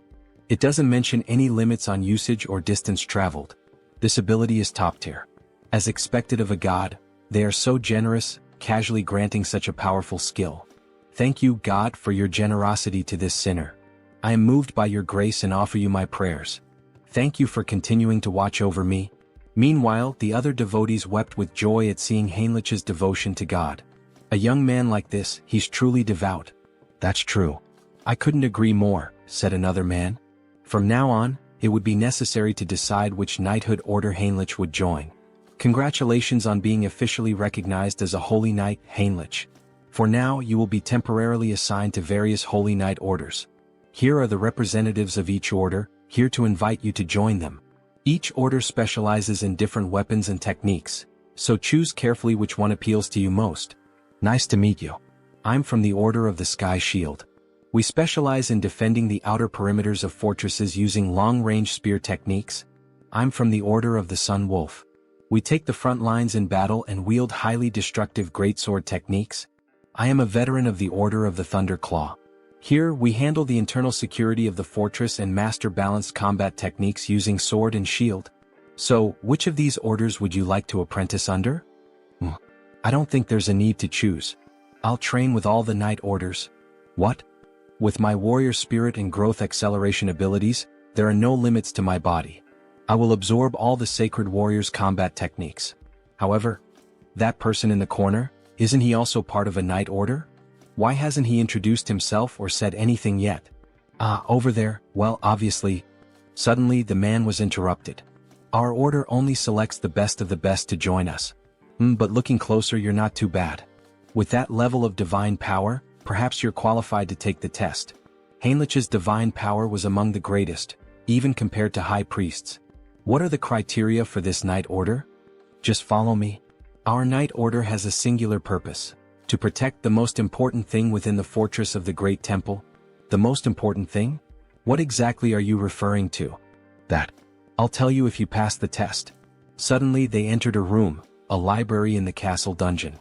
Inside, a man wearing a strange mask sat beside a shadowy statue holding a parchment. That hood and mask, he's a heretic inquisitor. All you need to do is read the text on the table. Make sure you read it clearly so the divine can hear your prayer. Strange, is this some kind of device to weed out spies? This is bad. Could Heinrich's identity be exposed? What is this? I'm offended that my faith is being questioned in this way. It's just a procedure. Is there any reason you can't read it? Damn it. I am the messenger and sword of the divine. Thus, I swear to remain silent under any circumstance to protect this secret. I would throw myself into the fire and carve the mark of faith upon my own body. Suddenly, Heinrich's tongue began to burn, and a sacred symbol appeared. It burns? You are now permitted to enter. What did you just do to me? A prohibition against revealing secrets? A prohibition? No, this is a blessing. The blessing of silence protects you from being forced or willing to reveal the secrets of this place. That's literally a prohibition. Let me explain. We are the Order of Radiant Knights. Our mission is to guard and protect the underground of the Great Temple with our lives. This will be the first and last time you see this place in person. Remember well with your eyes what we are protecting here. Suddenly, two soldiers drew their swords and inserted them into the door, activating a defense mechanism. As the door slowly opened, Heinrich saw what lay beyond. He had suspected something was wrong, but he never imagined such a massive secret. The reason this order stationed its greatest forces at this temple, the reason for all these security measures, prohibitions and blessings. At the deepest part of this great temple lay the last fragment of the Immortal King. Heinrich was shocked to see the final fragment of the Immortal King. Well, the Grand Divine Order was one of the greatest powers on the entire continent. There was no way they hadn't found at least one fragment of the Immortal King after centuries of searching. Clenching his fist, Heinrich wished he could seize that fragment immediately. However, the four strongest sacred knights were guarding the entrance to the temple. Even Hans wouldn't be able to extract the Immortal King's fragment from the temple's deepest depths. Heinrich would have to think carefully about his next move. Suddenly, another knight informed him that due to the blessing placed on Heinrich's mouth, he wouldn't be able to reveal anything, no matter if he was tortured or even killed. Formally, he was stating this anyway. This fact must never be revealed to anyone. Understood? Heinrich confirmed. Don't worry, I promise that only I will know this information. Haha, the final fragment. What an unexpected stroke of luck, Hans said, laughing wickedly as he gazed at his experiment. However, Harley's condition was far more unstable than Hans had anticipated. With a worried expression, he exclaimed, "What's wrong?" Why is this happening? Everything should be working perfectly according to theory. Meanwhile, Harley was coughing up blood. He felt something boiling inside him. The dragon's blood had definitely been transfused into his body. But perhaps the power output needed to be pushed to its maximum. Hans then yanked the lever. Harley let out an agonized scream as his body began to tremble violently, smoke rising from his skin. And then he suddenly stopped moving. Harley? Did he go too far? Had he pushed Harley's super regeneration beyond its limit?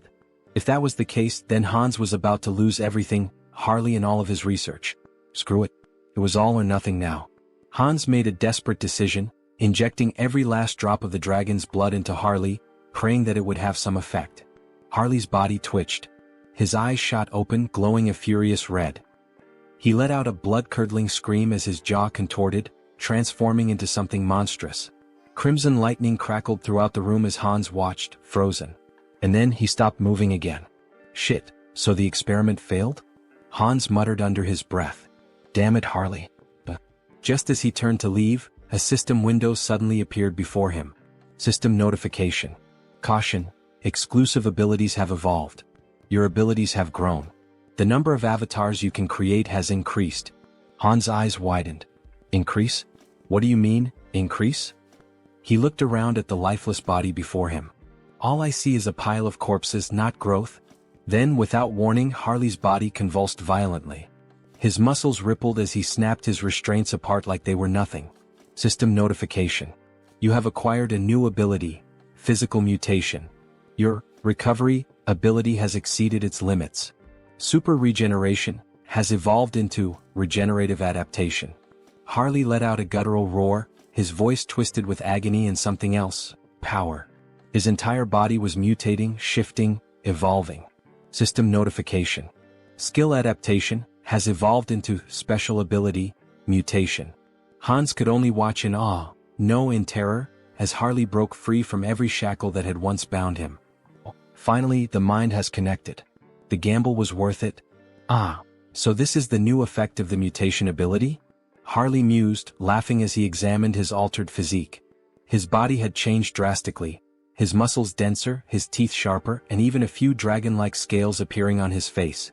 It almost feels like I've transformed into multiple species at once. Meanwhile, Hans furiously jotted down notes. The good news just kept coming. To think that his number of avatars increased through natural growth without relying on the karma store. This is an unprecedented achievement. He grinned, his eyes gleaming with excitement. I'll figure out how to use this new avatar later, but before he could finish, Harley interrupted him. Should I test my new abilities? He asked, grinning wickedly. Hans smirked. Be my guest. Deep in the forest, Harley stepped into the dense wilderness, marveling at the beauty of his surroundings. His body had become a perfect killing machine, every sense razor-sharp, his instincts honed to an unnatural degree. Then he heard it. A faint breath, nearly imperceptible, but his new senses picked it up immediately. A predator was watching him. A black panther lurked in the shadows, muscles tensed, eyes locked onto its prey. It pounced, a blur of muscle and claws, but Harley didn't move. Instead, as the beast drew closer, his eyes widened. Wait a damn second. Recognition struck him like a bolt of lightning. You're the same species that attacked me the moment I arrived in this world, aren't you? His lips curled into a smirk. Well then, it's nice to see you again. Crack. Before the panther could react, Harley's hand shot out, clamping around its throat with a terrifying grip. The creature thrashed wildly, but it was useless. Forgive me, but... With a single motion, he slammed the beast into the ground with monstrous force, shaking the earth beneath them. The impact alone was enough to cripple the creature, but Harley wasn't finished. His blood boiled. His strength surged. With nothing but his bare hands, he drove his fingers straight into the panther's belly, tearing through flesh with horrifying brutality. The beast let out a final, pitiful gasp, before everything went silent. To enhance the efficiency of the mutation ability, he needed to find monster crystals. More specifically, he had to consume their cores, commonly known as magic stones. It was the fastest and most efficient way to evolve. As he bit into the monster core, his body immediately began to undergo minor transformations again. A system window appeared before him.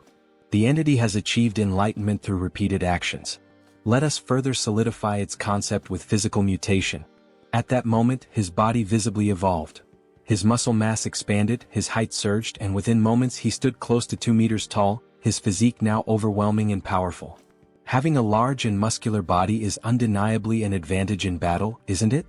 Another system alert followed. You have acquired the ability, Gluttonous Feast, a new skill that allowed him to consume and digest anything with ease, ensuring that he could always eat more. But using his mutation ability had drained him, leaving him starving. Without hesitation, he tore a chunk of flesh from the dead beast with his bare hands. With this new Gluttonous Feast ability, there shouldn't be any issues if I eat this meat, right? Harley thought, drooling at the sight of it. The moment he took a bite, his body shivered. The meat was incredibly tender, and the blood coating his lips sent a strange, refreshing sensation through him. Is this because of the mutation? He couldn't suppress his laughter, or his growing urges.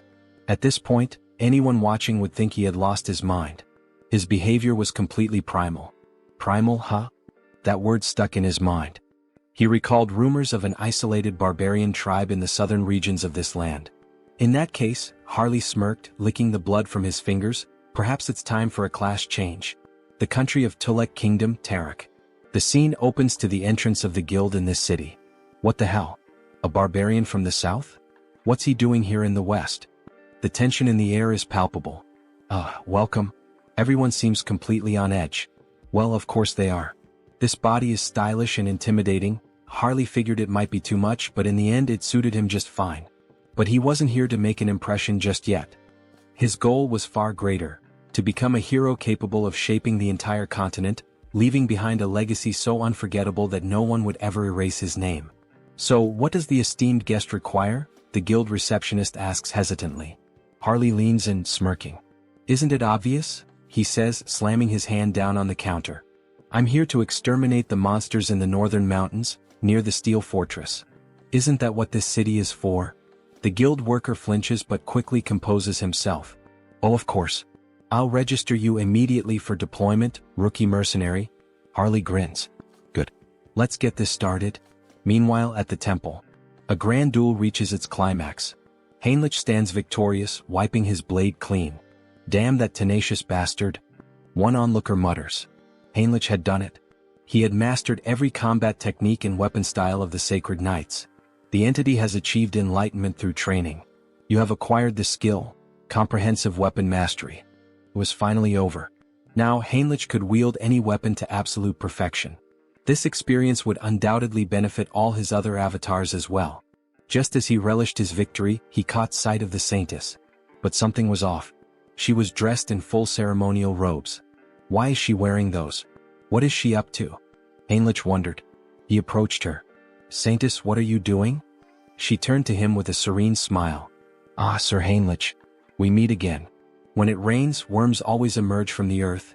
He followed her gaze. She was blessing worms with divine power. Blessed worms? Imbued with holy energy? They're not going to turn into giant monsters like in those old fantasy tales, are they?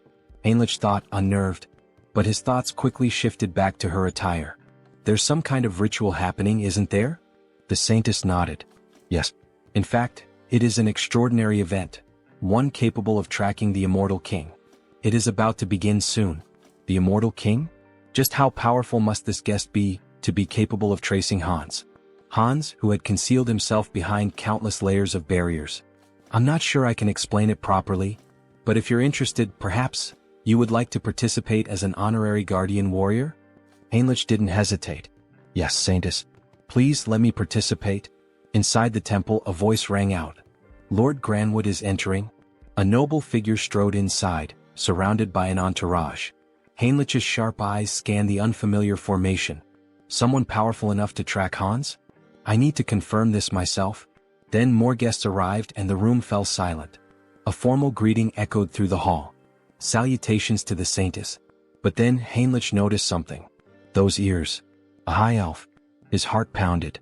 The guest they had all been waiting for was none other than Rayfury Granwood, a high elf from the Elven Kingdom. In the next scene, we see a luxurious shop filled with magical items, trinkets, and jewelry. Oh, so this is made of bronze? The texture is quite interesting, an old man muses. A shopkeeper approaches, his tone polite but firm. Sir, it's perfectly fine to browse and admire our goods, but it's been 2 hours. Are you planning to buy something, or will you just keep looking? My sincerest apologies, shopkeeper. My knowledge is still lacking, the old man replies. At this moment we are introduced to the protagonist's sixth avatar, Hubert. Hubert, the sixth avatar obtained thanks to Harley's progress in previous scenes, possesses the initial ability of appraisal. This skill grants him the power to see detailed information about items. Material, ruby. Weight, 12 grams. Material, bronze. Weight, 480 grams. However, his proficiency is still low. For now, he can only view basic details about objects. But if he continues to hone this ability, he could become the merchant who dominates the entire continent's market.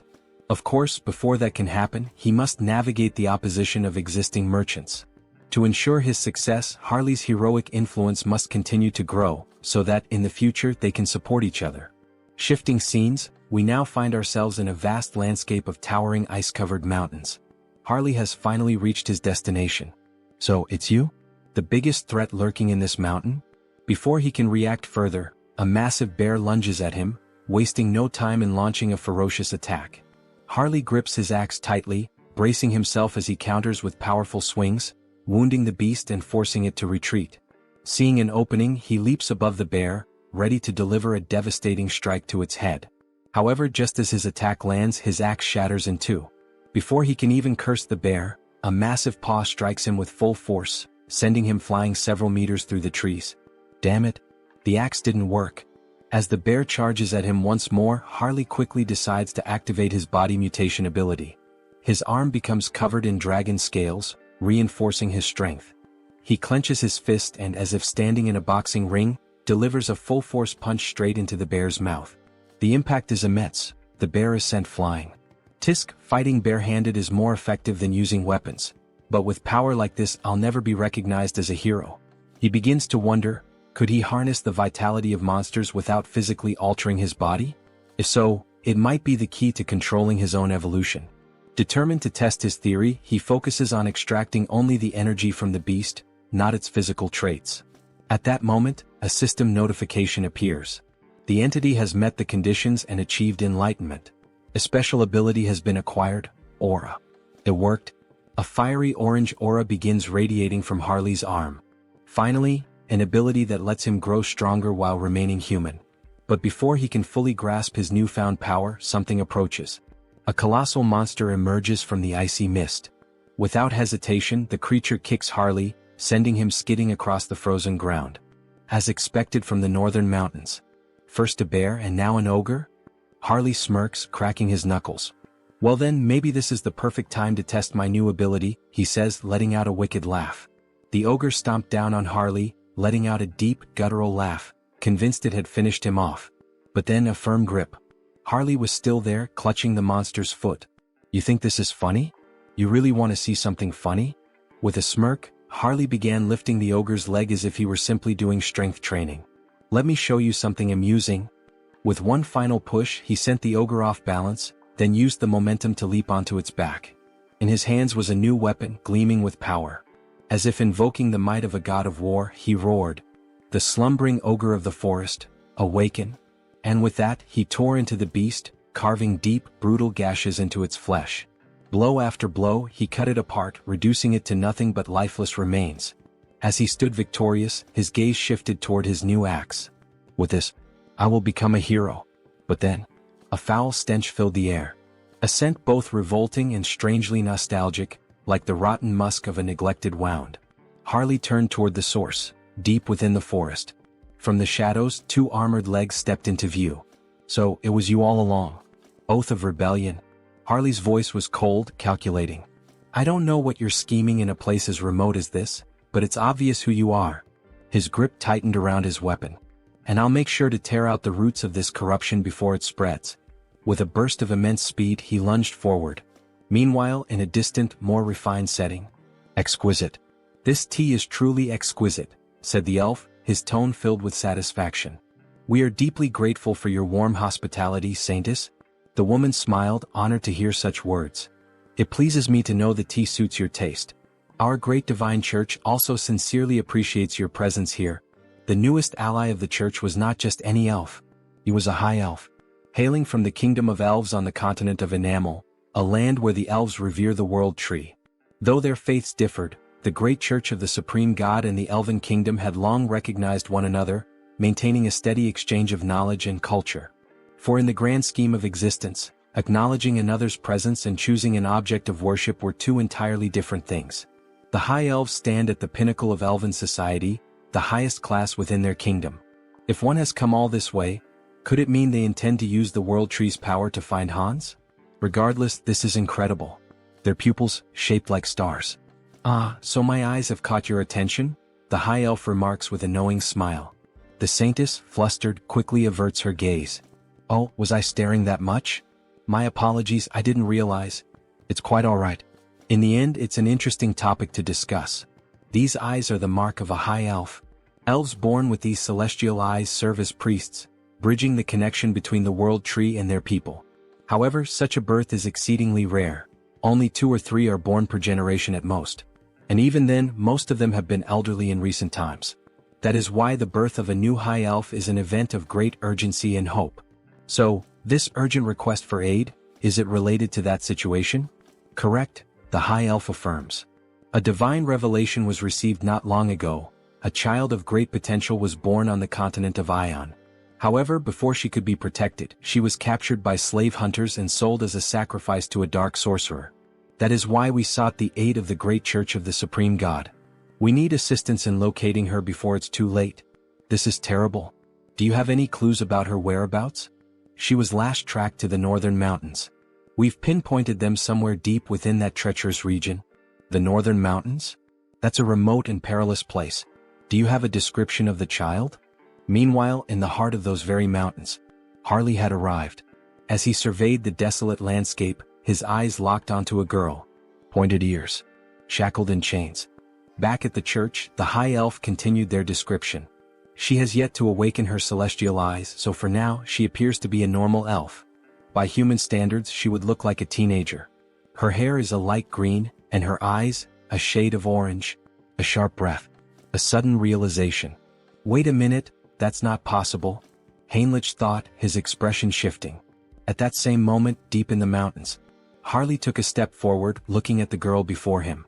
Kit, what's your name? He asked. The girl hesitated, then spoke softly. Cecily. My name is Cecily. In the next scene, screams echo through the frozen forest. Harley is running with the girl tied to his back, while lifeless bodies are scattered across the ground. 2 desperate men shout. Damn it. Keep them away from the storage room. I know, but how are we supposed to defeat a monster like him? Harley keeps running, plowing through the men in black hoods. So, this is the storage room you mentioned? Yes, the girl responds, her eyes trembling, possibly dizzy. Hey, snap out of it. You said there was something we absolutely had to find before escaping. Yes, sir, she nods. There it is, the branch from the World Tree. Ah, that branch? That's right. Hold on to it with all your strength. Things are going to get tough from here on out. Understood. Thank you. All right then. Here we go. Okay, but before that, I have a request. Please slow down.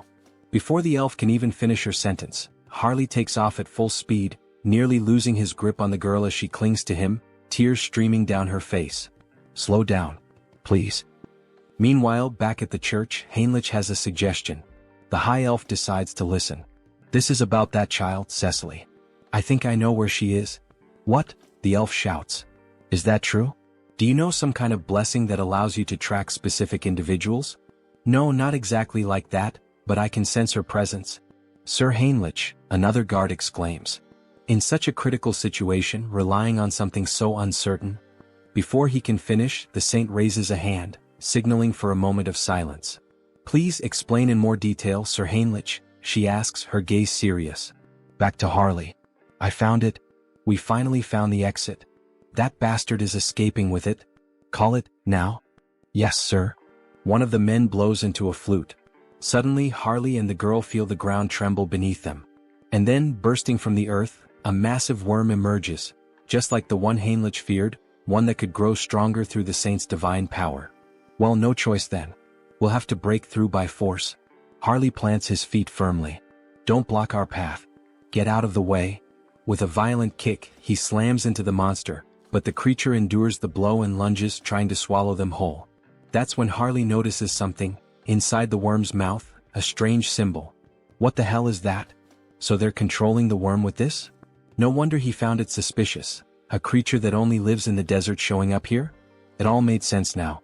Alright then, Harley smirks. I'll save you like a true hero. He grips the worm's fangs. Fly far away from this place, back to where you belong. With a mighty heave, he hurls the worm several kilometers into the distance. From now on, don't get caught.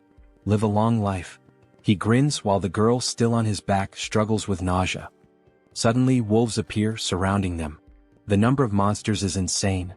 These bastards keep throwing challenges his way. What the hell are they plotting now? Whatever it is, doesn't matter. I'll just kill them all. As Harley prepares for battle, a group watches from above, whispering among themselves. Who the hell is that man? Tomorrow I was supposed to offer that half-elf as a candidate and the World Tree's branch as a sacrifice. Even though I used a sealing artifact to hide their location, how did he find them and make it here? But this is the end. At that moment we are introduced to Vow of Defiance, the Elder Newrabe. There's no way he can defeat that many monsters. That bastard is finished now. Just as a wolf lunges at Harley, he transforms his arm. Scales erupt along his skin, shattering the wolf's teeth upon impact. Their numbers are overwhelming, sure, but Harley crushes one of the wolves with his bare hands, extracting its magic stone. As he consumes the crystal, his stamina becomes limitless. Then his body begins to change. Fascinating. Even though he has perfect control over his body, it still feels as if he's moving on instinct. His form shifts, he transforms into a werewolf-like beast. Fighting alone. Feasting alone. And with a deafening roar, he asserts his dominance. The entity has fulfilled the conditions and attained enlightenment. The skilled wild instinct has been acquired. This can't be happening. That thing is a monster, the men whisper as Harley tears through the wolves. What do we do, Elder Newrabe? At this rate, they'll break through our siege with sheer force. Activate all summoning circles. What? Are you serious? Yes. It's shameful to reveal this to the world so soon, but we have no choice. Either we do it now or we die. Release those two. Ha! I really like this kind of wild fight. Harley grins. Shall we end this battle now? Just as he's about to land the finishing blow on the last wolf. What? Two piercing objects strike his arm. What the hell? He looks down. Crystal arrows?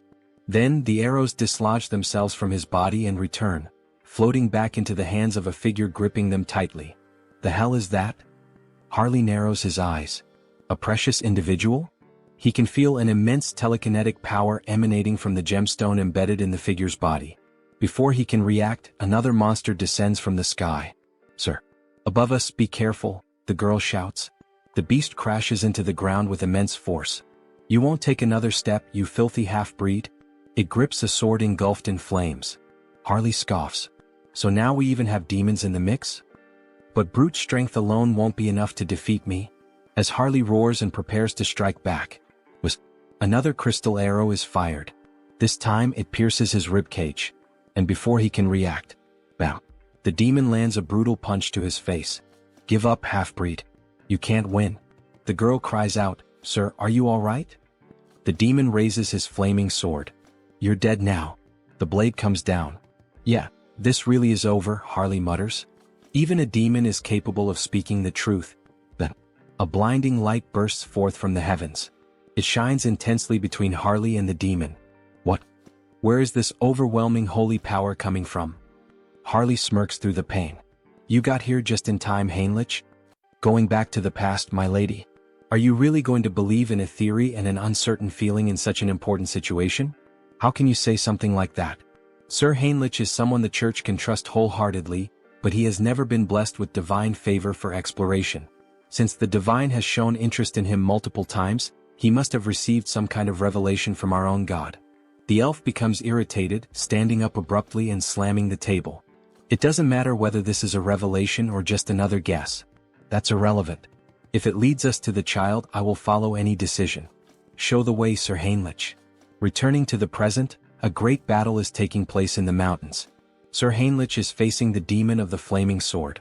They clash blades, but when Heinrich imbues his sword with divine power, he delivers a clean and flawless strike, slicing the demon in two. Before dying, the demon himself mutters, so strong, both this divine power and his swordsmanship. This paladin is not normal. The gem-covered creature sees its fallen companion on the ground. However, before it can react, Harley suddenly appears, ready to land a punch on the monster. "Where do you think you're looking?" he taunts. Yet, before Harley can strike, the monster covers its entire body with crystal arrows, striking multiple points on Harley's body at once, including his eye. "Not a bad attack," Harley remarks, gripping the monster's head. He then smirks. "I'll be taking your eyeball as payment, for the one I just lost." Then he begins pressing the monster's head with all his strength. Cracks start forming, spreading slowly until, finally, the gem-like head shatters completely. Gritting his teeth and groaning in pain, he carefully and quickly removes the arrow still lodged in his eye. "Since you were the one who took and destroyed one of my eyes," he mutters, "I'll replace it with yours." With that, he implants the gem into his empty socket. A system notification suddenly appears. A new body part has been transplanted. Ability acquired, Jewel Eye, Psychokinesis unlocked. Ha. Ha ha ha ha. He bursts into laughter. Now he can attack from a distance. As the gem fully assimilates into his eye socket, it gleams with power. "I can't believe it. Those two were actually defeated? But who the hell is that paladin who suddenly showed up?" "Don't act recklessly," a voice warns. "They are just one man and a child, nothing more. Begin the ritual, prepare the other monsters, and get ready to withdraw." But then, a noise. "Elder Nurabe?" A sickening thud echoes through the air. One of the cultists is suddenly struck by an iron club, his body crumpling to the ground. "I'll crush your skulls, you bastard heretics." Paladins charge in on horseback, roaring their battle cries. "The Holy Knight Order." "Damn it," one of the cultists panics. "Elder Nurabe, what should we do? Should we start preparing the teleportation spell to escape?" "Screw that," Nurabe growls. "There's no turning back now." Gripping the arm of one of his devoted followers, he begins the ritual. One by one, their souls are drained, their lifeless bodies collapsing to the ground. With a wicked smile, Elder Nurabe offers up every last soul as a sacrifice. "Descend upon us. Incarnation of greed." Then, a massive pentagram begins to form. "Burn them all," the elder commands as he completes the ritual, his voice laced with eerie finality. Slowly, something monstrous begins to emerge. "Reduce them to ashes." But before the creature can be fully summoned, a radiant light pierces through the darkness. A divine force, so overwhelming, so absolute, strikes directly at the demon, annihilating it before it can even materialize completely.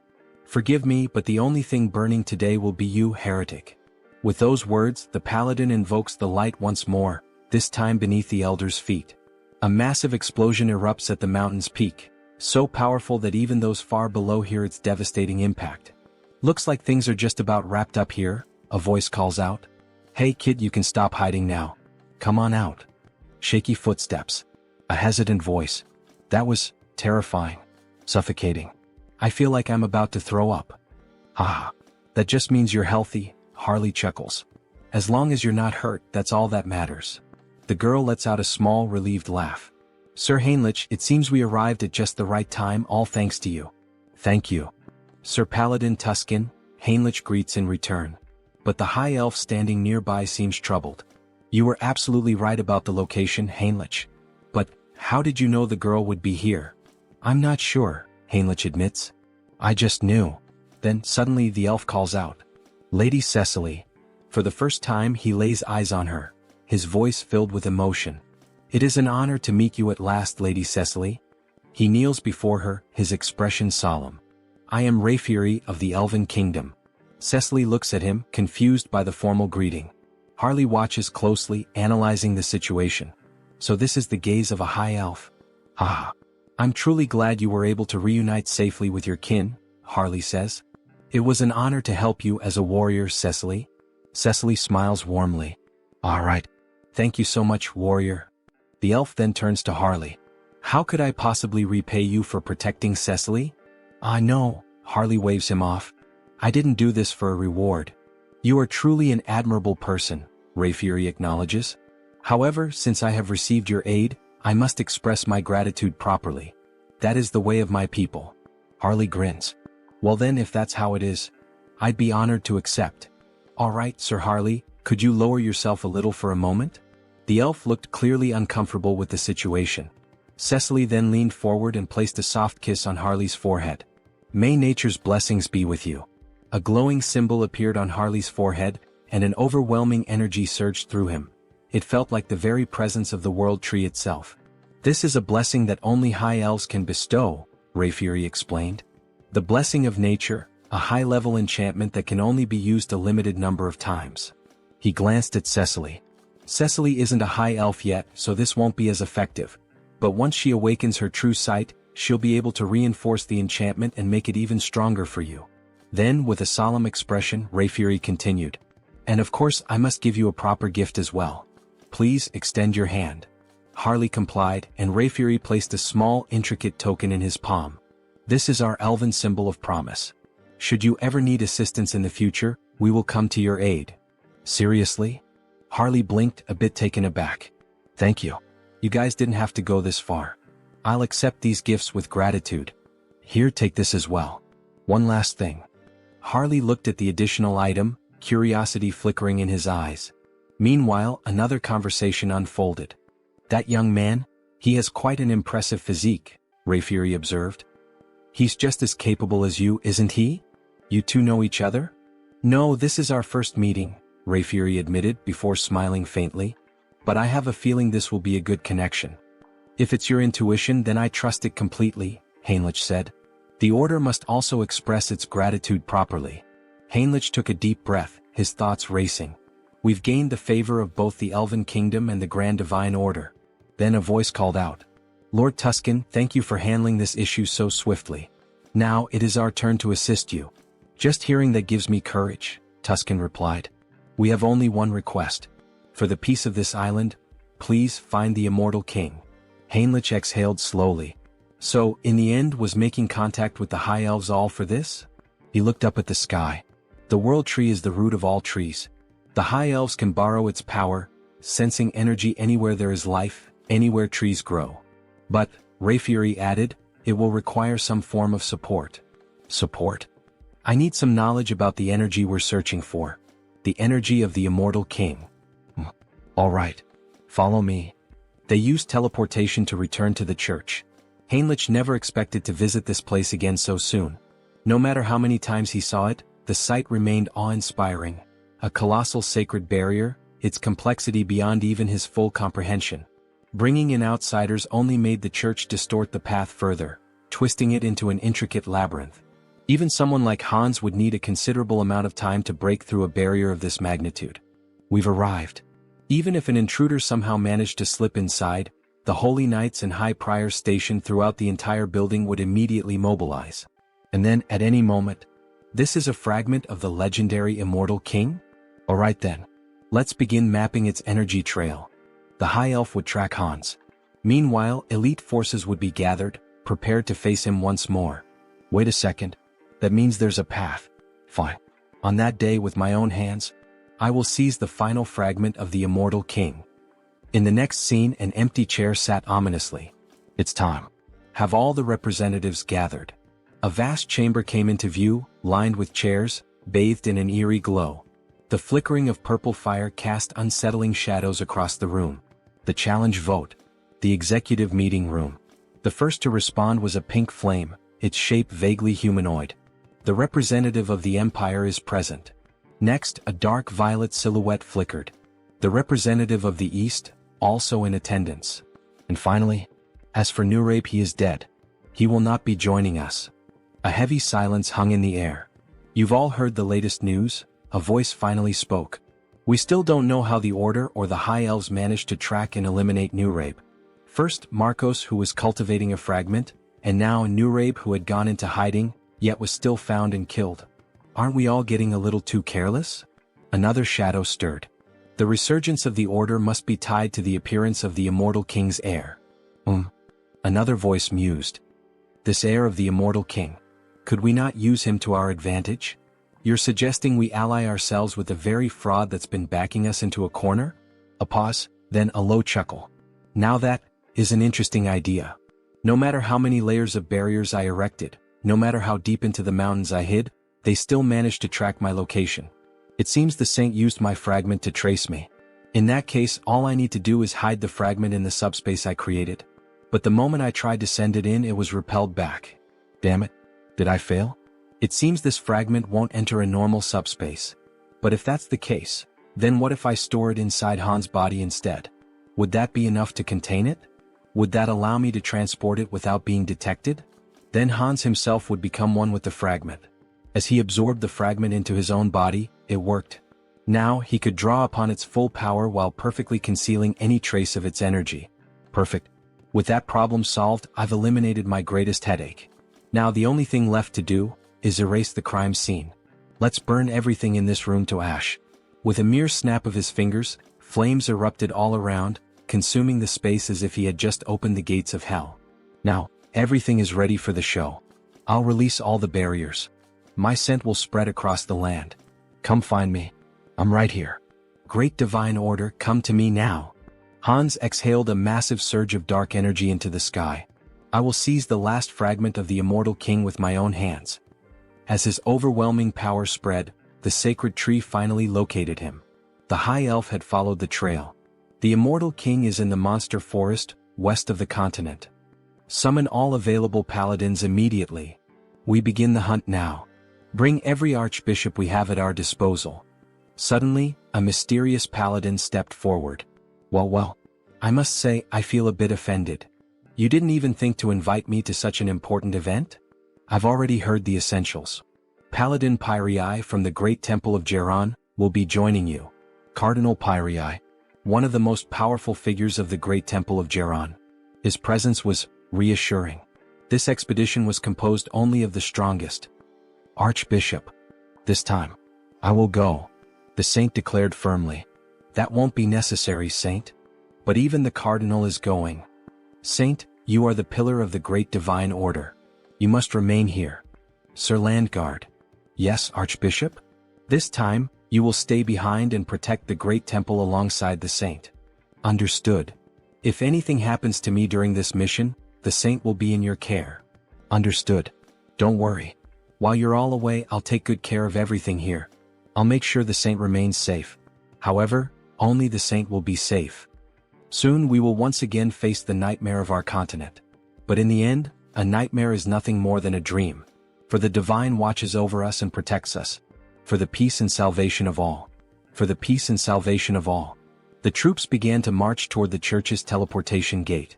As they departed, the protagonist and the saint stood in silence, watching them go. Don't worry so much, saint.